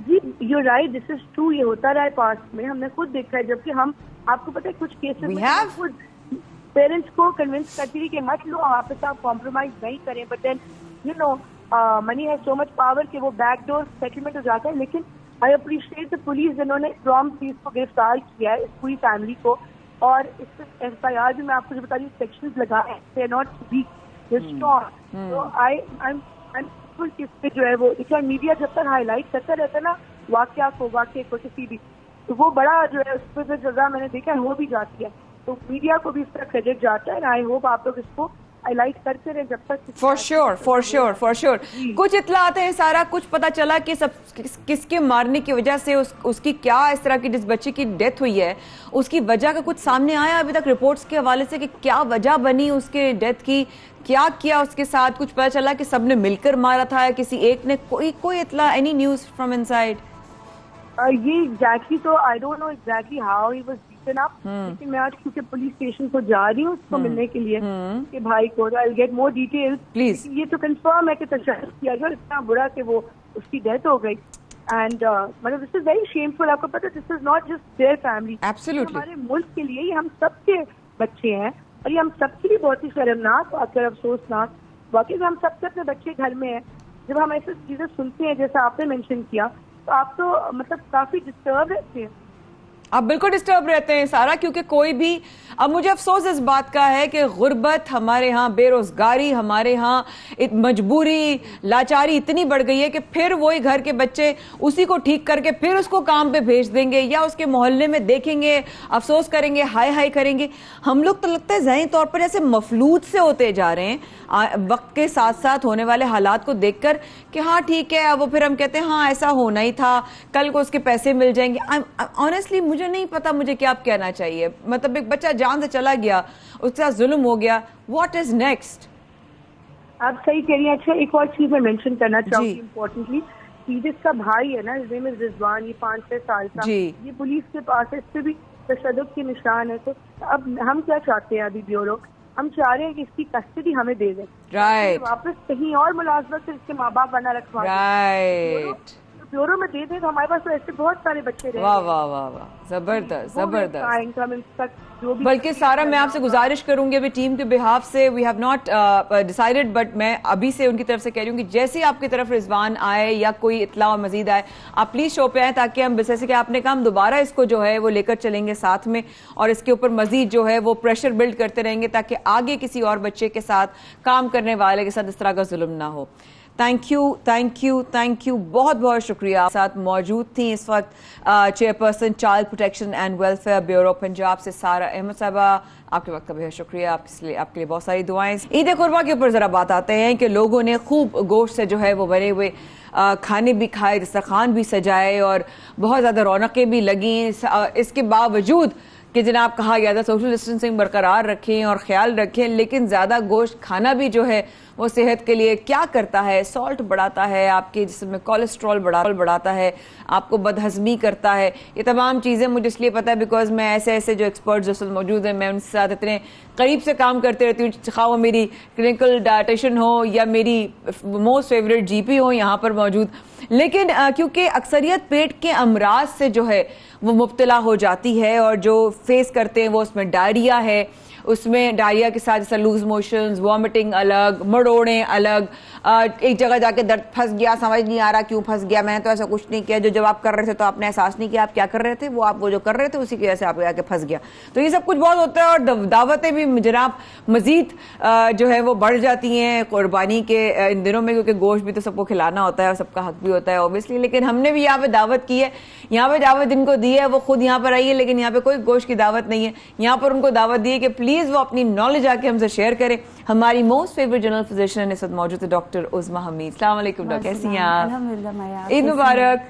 हमने पर्सनली तो कर लिया था एक दूसरे को ईद मुबारक, लेकिन हम शो में भी कर रहे हैं। मेरे लिए सरप्राइज था, मुझे पता ही नहीं था डॉक्टर साहब आज पहुंच जाएंगी, लेकिन पानी वगैरह सिचुएशन सब क्लियर है आपकी तरफ? जी अभी क्लियर था, मैं आई, सारी चीजें बेहतर अल्हम्दुलिल्लाह, खैर आफियत से गुजरी। जी बिल्कुल। पेट की सिचुएशन ठीक है? बिल्कुल ठीक है, क्योंकि मैंने बड़े जो एक एतदाल के साथ खाया तो अल्हम्दुलिल्लाह ठीक है चीज़ें। अल्हम्दुलिल्लाह। और मुझे जहाँ कोई भी प्रॉब्लम होता है मैं ठक करके इनको मैसेज कर देती हूँ, मुझे बिल्कुल कोई इन्होंने वो स्पेस दे दी जिसकी मैं इनके लिए बहुत शुक्रगुजार हूँ डॉक्टर साहब। आपके वक्त के साथ साथ इस बात का ये सवाल करना बहुत जरूरी है कि गोश्त खाएं जरूर, आपने भी पिछली दफा बताया तो जरूर खाएं, लेकिन इतना खाएं कि जितना आप हजम कर सकें। जाहिर है मजेदार पकवान बनते हैं, खुशबुएं फैलती हैं, कहीं पाए जो है हमारी वालदा ने वहीं पे फौरन चूल्हे पे चढ़वा दिए भाभी से कहकर, और फिर जो यखनी बनती है उसकी खुशबू बावला कर रही होती पूरे खानदान को। लेकिन लोगों को हाथ रोकना मुश्किल हो जाता है, ये हाथ कैसे रुके, क्योंकि फिर जो होता है फिर वो रुकता नहीं है। हाँ। उसको रोकने के लिए फिर दवा चाहिए होती है, तो फिर क्या करें डॉक्टर? देखिए मैं कहती हूँ ये अल्लाह ताला ने जो ईद दी है ना, आप इसको अच्छे से एंजॉय करें और एंजॉय इस तरह करें कि आप तीनों दिन उसको एतदाल में खाएंगे ना तो भरपूर एंजॉय करेंगे। और अगर आप एक ही दिन में सब खा लेंगे ना तो आपकी बॉडी के अंदर इतनी कैपेसिटी नहीं होती है, क्योंकि इसके लिए कुछ मेटाबॉलिज्म के लिए, इसके ब्रेक डाउन के लिए आपको कुछ केमिकल्स रिक्वायर्ड होते हैं जो कि आप डाइजेस्ट करवाएं। और अगर आपने एक दिन इतना खा लिया तो अगले 2-3 दिन खुदा ना खासा को खिचड़ी या उस पे ना आना पड़े। सही बात है। सब लोग बारबेक्यू कर रहे होंगे और आप कुछ नहीं खा सकते, आप वही दही और खिचड़ी तो बेहतर ये कि एतदाल में खाएं और थोड़ा थोड़ा करके खाएं। पोर्शन साइज को कंट्रोल रखें। देखें इसका तरीका ये होता है कि आपने एक हथेली के साइज का, आपने जो है तकरीबन 3 आउंस बनता है या 100 ग्राम, एक हथेली के साइज का आपने मीट का पीस ले लिया, मीट का पीस, अब इसके छोटे छोटे पीसेस कर ले। ये 1 टाइम सर्विंग है या पूरे डे की सर्विंग है? वो आपकी हथेली आपकी 1 टाइम सर्विंग है या पूरे दिन में 3 आउंस का होता है। अच्छा, चौड़ा कितना भी हो मैं तो इसलिए कही थी गोश्त खोर जो लोग हैं ना वो सुन रहे होंगे, एक स्टैंडर्ड 1 इंच 1.5 इंच 2 इंच तक तो इतना हो तो उसमें आपकी जो डेली रिक्वायरमेंट है प्रोटीन की, जिंक की, आयरन की, कॉपर की, वो एक पूरी हो जाती है, सफिशिएंट है। ठीक है, बिल्कुल सही। तो वो आप खा सकते हैं, चाहे उसको उसी को नमक, काली मिर्च, लहसुन लगा के उसको स्टेक कर लें या आप उसको पीसेस करके उसको सालन खा लें, कर लें या सालन खाना है, जिस तरह से भी अगर आप इसमें करेंगे ना, एक तो आपकी सारी डेली की जो रिक्वायरमेंट है वो पूरी हो जाएगी। और दूसरा ये है कि आप पूरे टाइम ईद एंजॉय कर सकते हैं। यानी कि अगर आपने एक ही टाइम से गोश्त खाया और इतना ज्यादा खाया तो वो बेसिकली गोश्त के अंदर प्रोटीन और फैट होता है जो कि ज्यादा ज्यादा टाइम लेता है ब्रेक डाउन होने में। अच्छा, हजम होने में टाइम लेता है, और ताजा भी होता है तो वो और भी डिफिकल्ट होता है। देखिए उसके अंदर जो प्रोटीन है ना गोश्त के अंदर, और जो फैट है उसको टाइम लगता है, 3 से 5 घंटे लगते हैं उसको डाइजेस्ट होने में।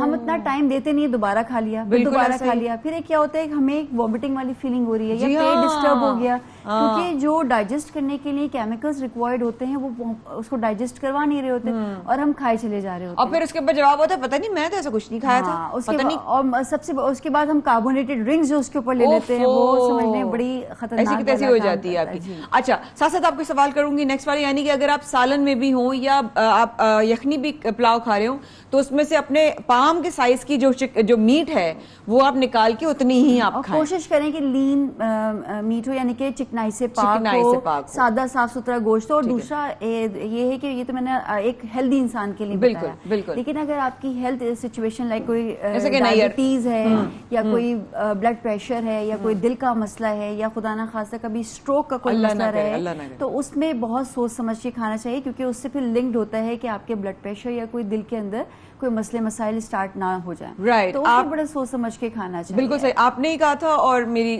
सनास फजर उन्होंने भी ये कहा था कि 7 बजे के बाद मत खाएं कुछ। तो मैंने ना आप लोगों का मैसेज अपने फैन पेज पे भी मैं दे रही थी कि प्लीज 7 बजे के बाद ना खाइएगा, गोश्त बहुत हैवी होता है, डाइजेस्ट करना मुश्किल होता है। डाइजेस्ट करना तो ऊंट और गाय का भी गोश्त डॉक्टर साहब, मैं तो खाती नहीं हूँ गाय का और ऊंट का, मुझसे खाया ही नहीं जाता। एक थोड़ा सा इसको मैं मिसकॉन्सेप्ट भी कहूंगी, और एक मिथ है कि अगर हम मटन खा लेंगे तो डाइजेस्ट जल्दी हो जाएगा, अगर हम काऊ खाएंगे तो वो हमें डाइजेस्ट देर से। ऐसा कुछ नहीं है। देखिए वो भी तो बीफ, वो भी तो मीट है ना, उसके अंदर भी प्रोटीन है, उसके अंदर भी वही चीजें हैं। तो फिर हजम क्यों नहीं होता? क्योंकि हजम होगा लेकिन टाइम लेगा। अगर हमारा एक होता है ना, अगर हमने मटन खाया है तो कोई मसला नहीं होगा। अच्छा। तो मटन का गोश्त था, ऐसा नहीं है। मटन के अंदर भी फैट होता है, मटन के अंदर भी प्रोटीन होता है, वो भी टाइम लेता है। तो आपने चाहे मटन हो चाहे बीफ हो, आपने सोच समझ के जो मैंने पाम साइज बताया है वही आपने डे पर डे कंज्यूम करना है। इससे ज्यादा करेंगे तो फिर जाहिर सी बात है इश्यूज आएंगे। फिर एक्चुअली साइकोलॉजिकली हमें हर 2-4 घंटे बाद खाने की जरूरत होती है, पेट को जरूरत नहीं होती 2-4 घंटे बाद। हमारा दिमाग कह रहा था कि ओ सेकंड मील का टाइम हो गया, let's have another meal. Portion size जब कंट्रोल करते हैं ना, तो 2 फॉर एग्जांपल आप प्लेट भर के एक टाइम में खा लें, या उसी प्लेट को आप 4-5 पोर्शंस में तोड़ के खा लें।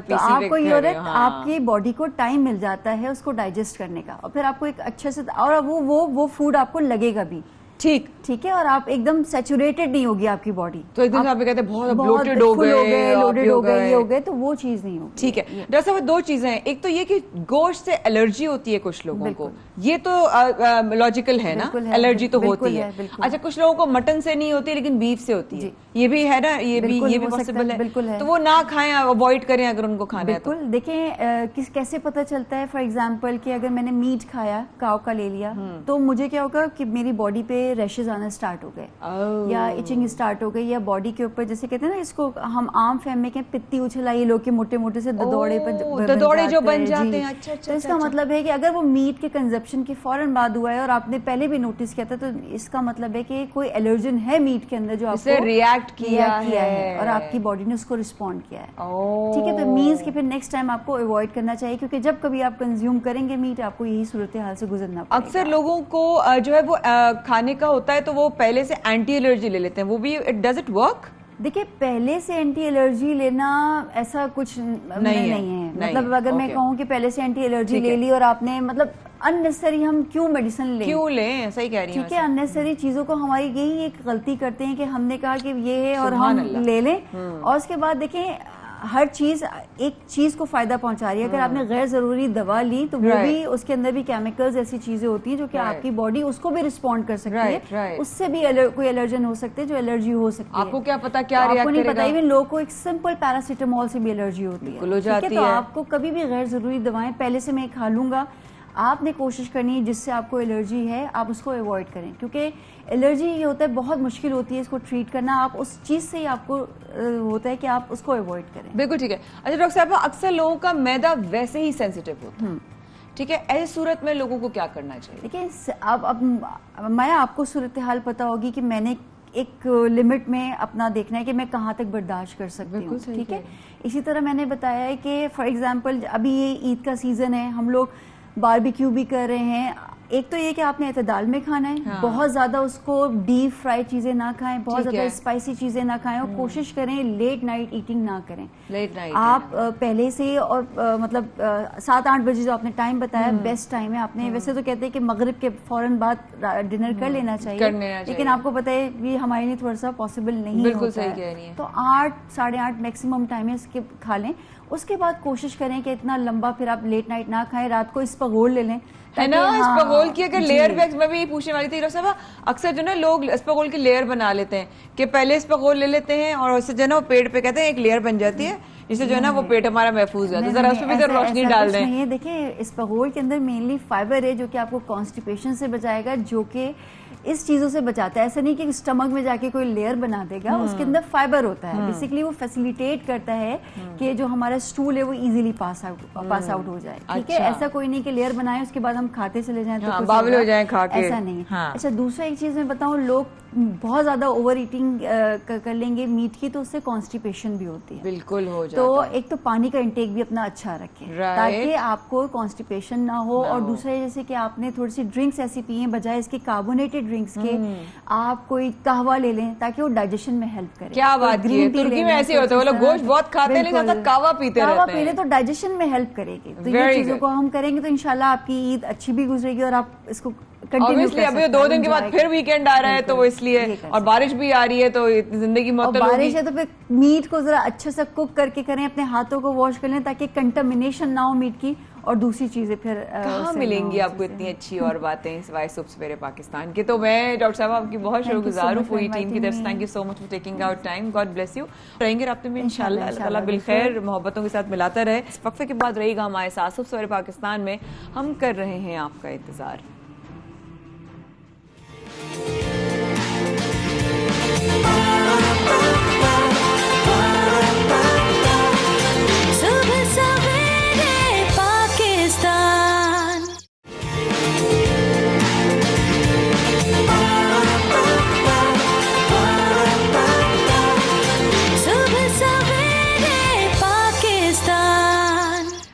एक बार फिर हमारे साथ आने का बहुत शुक्रिया। आप देख रहे हैं सुबह सवेरे पाकिस्तान बराह रास्त 92 न्यूज़ पर, और मैं एक बार फिर बड़ी ही खुशी के साथ एक खबर शेयर कर रही हूँ। बसारत से महरूम पाकिस्तानी तीरंदाज ने दुनिया भर में सब्ज़ हिलाली परचम लहराया। पाकिस्तानी जहाँ जाते हैं ये कहना गलत नहीं होगा कि वो धूम मचाते हैं, खा वो पाकिस्तान से बाहर हो। ये जो मैं बात कह रही हूँ इस पे एक छुपा हुआ राज है, आपको थोड़ी देर बाद पता चलेगा। प्लीज ये बंद कर दीजिएगा, थैंक यू सो मच। लेकिन अगर हम बात करें वर्ल्ड आर्चरी जनाब पैरा चैंपियन में एशिया के लिए चांदी का पहला तमगा जीतकर तारीख रकम करने वाले इन नौजवान की, तो जनाब तनवीर अहमद ने ये बाजी मार ली। वर्ल्ड रैंकिंग यूरोपियन कप 2022 में तनवीर अहमद ने ब्रॉन्ज मेडल जीता। आइए आपकी मुलाकात करवाते हैं तनवीर अहमद से। अस्सलाम वालेकुम तनवीर, क्या आप? सबसे पहले बहुत मुबारकबाद इन तमाम फतवात पर, और साथ साथ कौन कौन से मुकाबलों में मेडल्स जीते हैं भाई, हमें जरा बताएं तो सही आप। जी वालेकुम अस्सलाम, बहुत शुक्रिया आपका मुझे इनवाइट करने के लिए। तो अल्हम्दुलिल्लाह रिसेंट 9 तारीख को जो world archery world ranking event था और यूरोपियन कप था, उसमें मैंने ब्रॉन्ज मेडल हासिल किया अपने एक कंट्री के लिए, और पाकिस्तान का फ्लैग चेक रिपब्लिक की तरफ पे अप किया। और उसके अलावा recently world archery para championship का जो वर्ल्ड चैम्पियनशिप थी दुबई में हुई 2022 में, उसमें मैं सिल्वर मेडलिस्ट था और मुझे ये ऑनर हासिल हुआ कि मैं वर्ल्ड नंबर 2। अरे वाह वाह वाह वाह, माशाल्लाह माशाल्लाह। तो फिर तीरंदाजी का शौक कैसे हुआ? इतने मेडल्स तो जीत लिए, तो ये शौक पैदा कहाँ से हुआ? ट्रेनिंग कहाँ से ली? जी, इसका तमाम तर क्रेडिट मेरे कोच मोहम्मद इजाज साहब को जाता है, जो कि बर्ड ऑफ एशिया उनके बेटे हैं और मेरे साथ पिछले 4 साल से वर्क कर रहे हैं, और उनकी ही मेहनत है कि मैं आज इससे।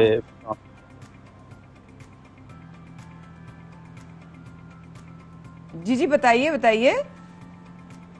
जी, और ये एक स्ट्रगल है जो पिछले 4-5 साल से हम लगे हुए हैं और मुसलसल मेहनत का नतीजा है, और यही वजह है कि मुसलसल एफर्ट, और क्योंकि ये गेम है प्रैक्टिस की, और जितना अच्छा आप इसको प्रैक्टिस में करते हैं उतने रिजल्ट मिलते हैं। बिल्कुल सही बात है कि जितनी आप इसकी जो है वो प्रैक्टिस करेंगे उतना ही आपको अच्छे रिजल्ट्स होंगे। अच्छा, अब तक कौन कौन से मुकाबलों में आप हिस्सा ले चुके हैं, जरा तनवीर ये भी बताते चलिए साथ साथ। मैं 2 इंटरनेशनल इवेंट्स में मैंने पार्टिसिपेट किया है। एक वर्ल्ड आर्ची पैरा चैंपियनशिप 2022 जिसमें कि मेरा सिल्वर मेडल था। उसके बाद फिर रिसेंटली यूरोपियन कप था और वर्ल्ड रैंक उसमें मेरा ब्रॉन्ज मेडल था। और विद इन 6 मंथ में ये 2 इवेंट्स हुए और दोनों में मैंने मेडल हासिल किया अपने कंट्री के लिए। क्या बात है। अच्छा, ब्लाइंड आर्चरी की क्या रोल्स, मतलब कितने मुख्तलिफ होते हैं ये जो रूल्स होते हैं उसके क्या मतलब उसमें कुछ गलत मतलब मुख्तलिफ होते हैं, मुश्किल होते हैं, क्या जरा बताइएगा क्या डिफरेंस है?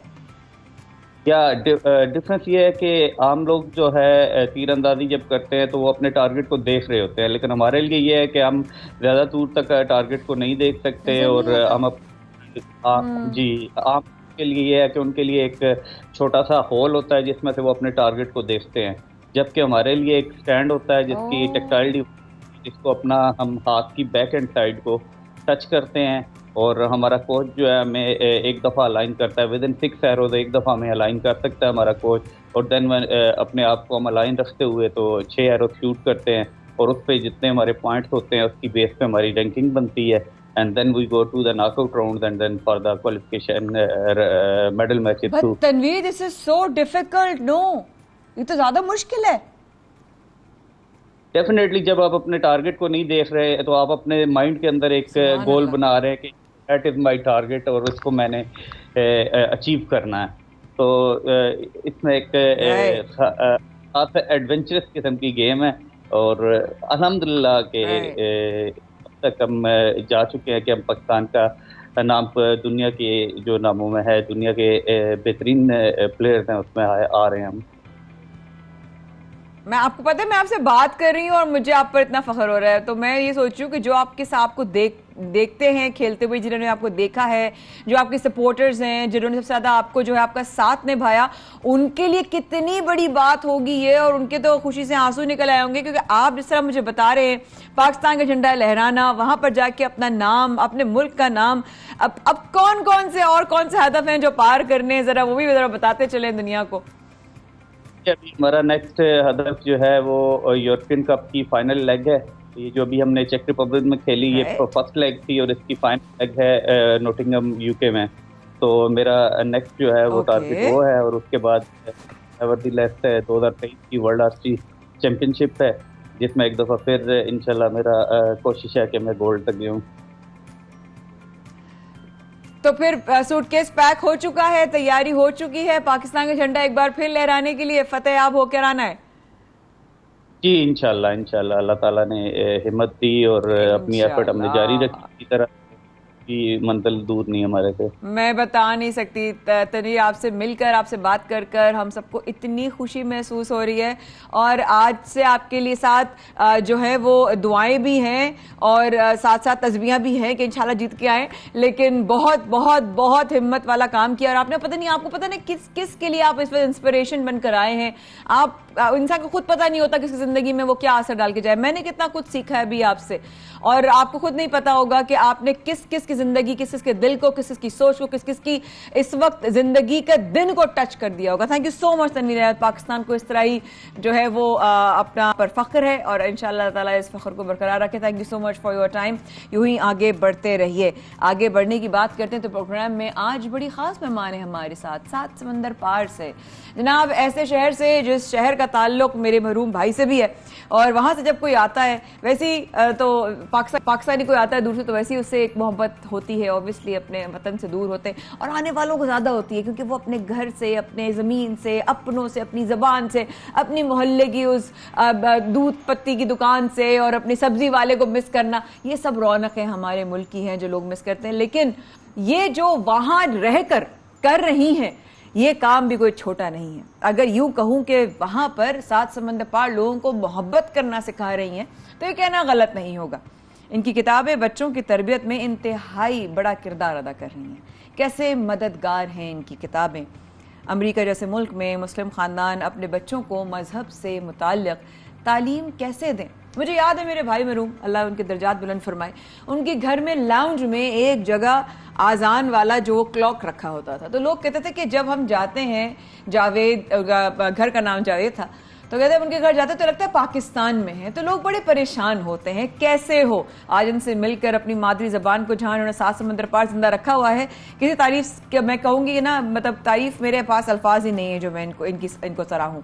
उनकी जिंदगी का मकसद क्या है। 2006 में उनकी इस्लाम अस्सलामु अलैकुम अमेरिका के नाम से पहली किताब शाया हुई। क्या जिंदगी का सफर रहा, क्यों ये कर रही हैं, अच्छा तो कर रही हैं, लेकिन करने की हिम्मत भी तो होनी चाहिए। कैसे ये हिम्मत आई। हमारे साथ मौजूद हैं राइटर तस्नीम सना खान साहब। अस्सलाम वालेकुम जी। वालेकुम अस्सलाम। सबसे पहले बहुत शुक्रिया। यो बहुत अच्छा लग रहा है पाकिस्तान में, तो आपको पता है बहुत अच्छा लग रहा है। Of course. कब पहुंचे यहाँ पाकिस्तान? हम लोगों का ऑलमोस्ट एक हफ्ते से ज्यादा हो गया। ज्यादा। अभी तक तो आपका जेट लैग खत्म हुआ होगा। अभी जाके खत्म हुआ लेकिन बस क्या बताऊं, बहुत मजा आता है। बहुत अच्छा आते आपने बारिशें देख ली और बकरे भी देख लिए और कुर्बानी भी देखी, गाय से भी मुलाकातें हुई। तो आपका ताल्लुक कैलिफोर्निया से है और वहां पर आप बच्चों को मादरी जबान से मोहब्बत करना सिखा रही हैं। तस्नीम जी, कैसे? ये कहना चाहिए कि जो मेरी तालीम कैलिफोर्निया से ही मैंने कैलपॉली से तालीम हासिल की है। अच्छा। तो वहाँ पे तरबियत का जो, जैसे यहाँ बीएड होता है, वहाँ पर मल्टीपल सब्जेक्ट क्रेडेंशियल्स और सिंगल सब्जेक्ट, तो वहाँ कहना चाहिए प्रोजेक्ट्स होते हैं, हम लोगों को करने होते हैं। अच्छा। तो मेरे साथ इत्तेफाक ये हुआ कि जब मैं वो प्रोजेक्ट्स करती थी तो वहाँ पर कैलिफोर्निया में खासतौर पर स्पेनिश जबान जी हाँ बहुत ज़्यादा, बिकॉज बॉर्डर है। तो जो दूसरी जबान का सोचते हैं तो फौरन स्पेनिश आती है। उर्दू तो हम कहीं है ही नहीं भाई, हम तो अभी एग्जिस्ट ही नहीं। तो मैं जब भी वो प्रोजेक्ट्स होते थे तो मैं सबसे पहले ऐलान कर देती थी भाई मैं तो उर्दू का करूंगी किसी को। अगर मैं उस माने में करती थी जब मैं पढ़ रही थी। अच्छा। तो उसमें ये सब कहते थे। जी आप बोलती जाइए। तो मैं सबसे ये कहती थी भाई मैं तो उर्दू में काम करूंगी, कोई गेम बनाऊंगी, जो भी मेरा प्रोजेक्ट होगा वो इंग्लिश टू उर्दू होगा। अच्छा। तो अब उसमें क्या होता था कि ज्यादातर लोग आप जब लीड करते हैं प्रोजेक्ट को तो दूसरों के लिए आसानी पैदा कर देते हैं। तो वही कहते थे खासा काम तो ये कर देंगे तो चलो इन्हीं के साथ शामिल हो जाते हैं। तो लोग आ जाते थे, तो मैंने काम तो ये कर देंगी तो हम जो है वो साथ हम भी ग्रेवी की तरह शामिल हो जाएंगे। बिल्कुल ठीक। तो मेरा ये बहुत अच्छा रहा माशाल्लाह। और फिर उससे मैंने सीखा कि ये तो बहुत जरूरी है क्योंकि हम तो कहीं है ही नहीं। अभी तो हम कहना चाहिए ज़बान है हमारी, जो सुनता है वो दीवाना ही हो जाता है। तो बड़ा ही अच्छा लगा। और एक्चुअली इसका पता है जो आपके जो टीचर्स होते हैं ना उनका बड़ा हिस्सा होता है। जिसमें मैं पढ़ रही थी तो मेरी जो मुझे अंग्रेजी मजमून अच्छा लगता था। आप जैसे अंडर ग्रेड आप लेती हैं तो आपकी मर्जी के भी मज़ामीन लेते हैं कि आप ले सकते हैं। तो मैं हमेशा अंग्रेजी को पिक करती थी। तो मेरी अंग्रेजी की टीचर ने कहा कि तुम अपनी जबान में लिख सकती हो। मैंने कहा मैं तो भूल रही हूँ, थोड़े थोड़े लफ्ज ज़हन से महव हो रहे हैं। आपको रियलाइज हुआ कि मैंने कहा यार ये तो बड़ी, मुझे तो बड़ा संजीदगी से लेना चाहिए। फिर उसके बाद कैसे ये किताब लिखी मैंने, अस्सलाम वालेकुम, बहुत प्यार। मैं बहुत हैरान हूँ इस नाम पे, बिकॉज ये नाम मैंने कभी जो है वो हमें जहन में नहीं। अस्सलाम वालेकुम अमेरिका। हाँ। वाह जी वाह, क्या बात है, जबरदस्त। तो वो मेरा पहला सलाम था अमेरिका को कि भाई हम पाकिस्तानी आ गए हैं।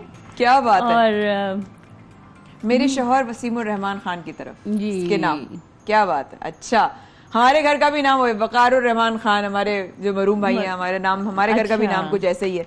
तो अच्छा ये बताइए कि जिस तरह आप ये कर रही हैं, इसका आपने आगाज किया, आपने बताया कि रियलाइजेशन कैसे हुई, जब ये बुक निकाली तो कैसा रिस्पॉन्स था, क्या फेयर्स थे और रिस्पॉन्स कैसा था? बहुत घबराहट भी थी क्योंकि आप देखें ना एक पूरा एक पॉपुलेशन है वो समझते हैं भाई अमेरिका जरा सही नहीं, और एक है वो समझते हैं कि भाई बहुत सी चीज़ें हमें रियलाइज़ करनी चाहिए कि इनका हमसे ताल्लुक है। इतने लोग अब अमेरिका में जाके माइग्रेट हुए रह रहे हैं। तो वो जो लोगों के जो ख्यालात थे, लोगों की जो कहना चाहिए कि जब आप मर्ज हो रहे होते हैं ना किसी नई जगह पे, तो उसको मैंने मज़ाही अंदाज में लिखा है। अच्छा। तो उसको लोगों ने बहुत पसंद किया। कोई ऐसा इक़्तिबास हमें सुनाना चाहेंगी अपनी किताब के अंदर से जो हम इस वक्त जरा अगर मजा है तो हम क्यों नहीं, सुबह का टाइम है तो हमें होना चाहिए कुछ याद हो जो आप हमें बता सकें। हाँ, मिज़ा के इसमें बहुत सारे, जैसे फॉर एग्जांपल मैंने लिखा था काफ से कराची, काफ से कैलिफोर्निया। अच्छा, तो उसके अंदर एक राज था कि बहुत से लोग बड़ी कोशिशें कर रहे हैं कि कराची और कैलिफोर्निया में कोई भी फर्क ना हो। मतलब अपना नाम बदल रहे हैं, इकबाल से आइक बन रहे हैं, परवीन से पामिला बन रहे हैं। ये आपने लिखा है इस किताब में? मैं अब मुझे कभी कभी वो भी फील भी होता है, क्योंकि उस वक्त ज़ाहिर इतनी यंग थे, बहुत पुरानी बात है जब किताब लिखी थी। असल में छपी भी देर से 2006 में, उससे पहले की लिखी हुई थी चीजें। बिल्कुल। तो उसमें मुझे अब तक याद है कि लोग कहते थे तुमने तो सच लिख दिया।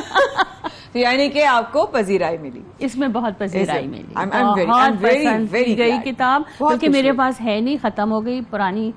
ये आपने मुझे नाम लिख के, हमारे यहाँ का तरीका है कि आप नाम लिख के दीजिएगा, नाम लिख के दीजिएगा। अच्छा, एक तो ये है कि नताशा प्रिपेयर्स फॉर रमजान, ये बड़ी इंटरेस्टिंग किताब है भाई। ये क्या है? ये ख्वाब है एक्चुअली। ये तो मुझे बहुत ही, मुझे तो मैं इसको पढ़ना शुरू कर दूंगी आपसे बात करते करते। सीरियसली प्लीज बताइए। इसमें सब कुछ है, इसमें हमारा जमाना है, इसमें रूह अफ़ज़ा है, इसमें समोसे हैं, इसमें सब कुछ है, इसमें हम हैं।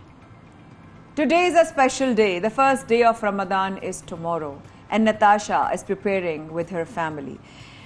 यानी कि चांद रात से आगाज होता है इस किताब। वाह। तो आजकल ये बहुत हुआ है कि आपने एक टर्म सुनी होगी कि मेल्टिंग पॉट, एक जमाने में बहुत था ये मेल्टिंग पॉट का जो टर्म यूज होती थी कि आते जाओ और मर्ज होते जाओ, एक बस मेल्टिंग पॉट में इसमें जम हो जाओ, तुम्हारा अपना कोई कल्चर नहीं है अमेरिका में रह के। राइट। तो आजकल जो स्कूलों में चेंज आया है, आजकल इस बात पे तवज्जो दी जा रही है कि इंक्लूसिव क्लासरूम बनाए जाएं, अपने कल्चर और रूट से कनेक्टेड रहें, करिकुलम हो। तो मेरे साथ ये कहना चाहिए, एक बहुत खुशकिस्मती कह लें कि क्योंकि मैं एक प्रोफेशनल टीचर हूँ, मेरी तरबियत हुई है, तो मुझे अंदाज़ा था कि ये किताब बहुत ज़रूरी है, क्योंकि मेरे बच्चे, जो मेरे पाकिस्तानी बच्चे हैं जो पब्लिक स्कूलों में पढ़ रहे हैं, उनकी भी थोड़ी सी रिप्रेजेंटेशन होनी चाहिए। तो तस्नीम जी, इस वक्त बहुत सारे लोग आपको देखे जिनकी फैमिलीज, अभी हम प्रोग्राम से पहले ये बात कर रहे थे कि हम लोग उन लोगों में से जिनके आधे से ज़्यादा खानदान या तो इंग्लिस्तान में होगा या अमेरिका में होगा। तो तस्नीम जी, जिस तरह से आपने ये किताब आपकी कब शाया हुई? ये भी पिछले साल ही शाया हुई है। पिछले साल हुई है। रिस्पॉन्स बहुत अच्छा, ये 50 से ज़्यादा, मतलब पूरे दुनिया में इस वक्त दस्तयाब है, हर जगह दस्तयाब है, पूरे यूरोप में, चाइना में, ऑनलाइन अवेलेबल है। ऑनलाइन अवेलेबल है, हर जाके लोग ऑर्डर कर सकते हैं। अमेज़ॉन पे है और बार्न्स एंड नोबल, टारगेट, जो अमेरिका के जो मेजर जो बिल्कुल ऐसा ही है, वॉलमार्ट, उसके अलावा वर्ल्ड में, मतलब लाइक ऑन फिजिकली अवेलेबल है और फिर उसके अलावा पूरे दुनिया में अवेलेबल है। कितने साल से कितने साल तक के बच्चे? ये है 4 से 9 साल के बच्चों के लिए लिखा है। Amazing work, I am so proud, seriously बहुत अच्छा लगा आपसे मिलके। अच्छा, और हम अभी नीलूफर अवैसी साहिबा का भी जिक्र कर रहे थे कि हम उनको याद कर रहे थे कि जाहिर है वो हमारी my home away from home, सच में, तो शी इज लव। और बहुत अच्छा लगा आपसे मिलके तस्नीम जी। आगे किताब कौन सी आ रही है? जल्दी जल्दी बताते जाएं लोगों को। जल्दी बताती जाऊँ। बहुत सारी, ये पूरा एक ख्वाब है जिसे आगे जाना है। हमारे बच्चों की रिप्रेजेंटेशन होनी चाहिए कि हम क्या खाते हैं, किस तरह रहते हैं, और हम कोई बहुत मुख्तलिफ लोग नहीं है, हम भी इंसान हैं सबकी तरह। तस्नीम जी के तवज्जो से मैं तमाम उन पाकिस्तानियों को जो अमेरिका में मुकीम है, जिन्होंने, जब मैं गई मेरे लिए उन्होंने कभी कोई अशाया रखा, कभी कोई इवनिंग रखी, उनके लिए मैं बहुत बहुत शुक्रगुजार हूँ। आप लोग उर्दू ज़बान को वहाँ पर जिंदा रखे हुए हैं, बहुत बड़ा काम कर रहे हैं। हम पाकिस्तानी आप लोगों के बहुत शुक्रगुजार हैं। Thank you so much for being on the show. आपने वक्त निकाला और आप आई हो, इतनी खूबसूरत बातें करके जा रही हैं। अल्लाह करे आपका ट्रिप बहुत अच्छा गुजरे। बहुत शुक्रिया, स्पेशली इस जमाने में जबकि सब लोग थोड़ा सा इंटरटेन हो रहे, उस वक्त आपने किताबें लिखने वाली मुझे बुलाया, तो मुझे नहीं जी, मैं ऐसे लोगों की औलादों में से हूँ जहाँ पर ये लिखी और पढ़ी दोनों जाती हैं। इसके लिए अल्लाह का बहुत दिल से शुक्रिया। Thank you so much. ख़वातीन और हज़रात, सबसे पहले पाकिस्तान में सिर्फ इतना ही, लेकिन मेरा ख्याल है ये आज का सिर्फ भी काफी ज्यादा था। कहीं बारिशों का जिक्र था तो कहीं पेट्रोल की कीमतें, लेकिन इख्तिताम अच्छा हुआ कि आइए उर्दू ज़बान को आगे लेकर चलते हैं। अगर नाराजगी भी करनी है तो चलिए उर्दू में ही करते हैं। इसमें इंशाल्लाह होगी कल आपसे मुलाकात। अल्लाह हाफ़िज़।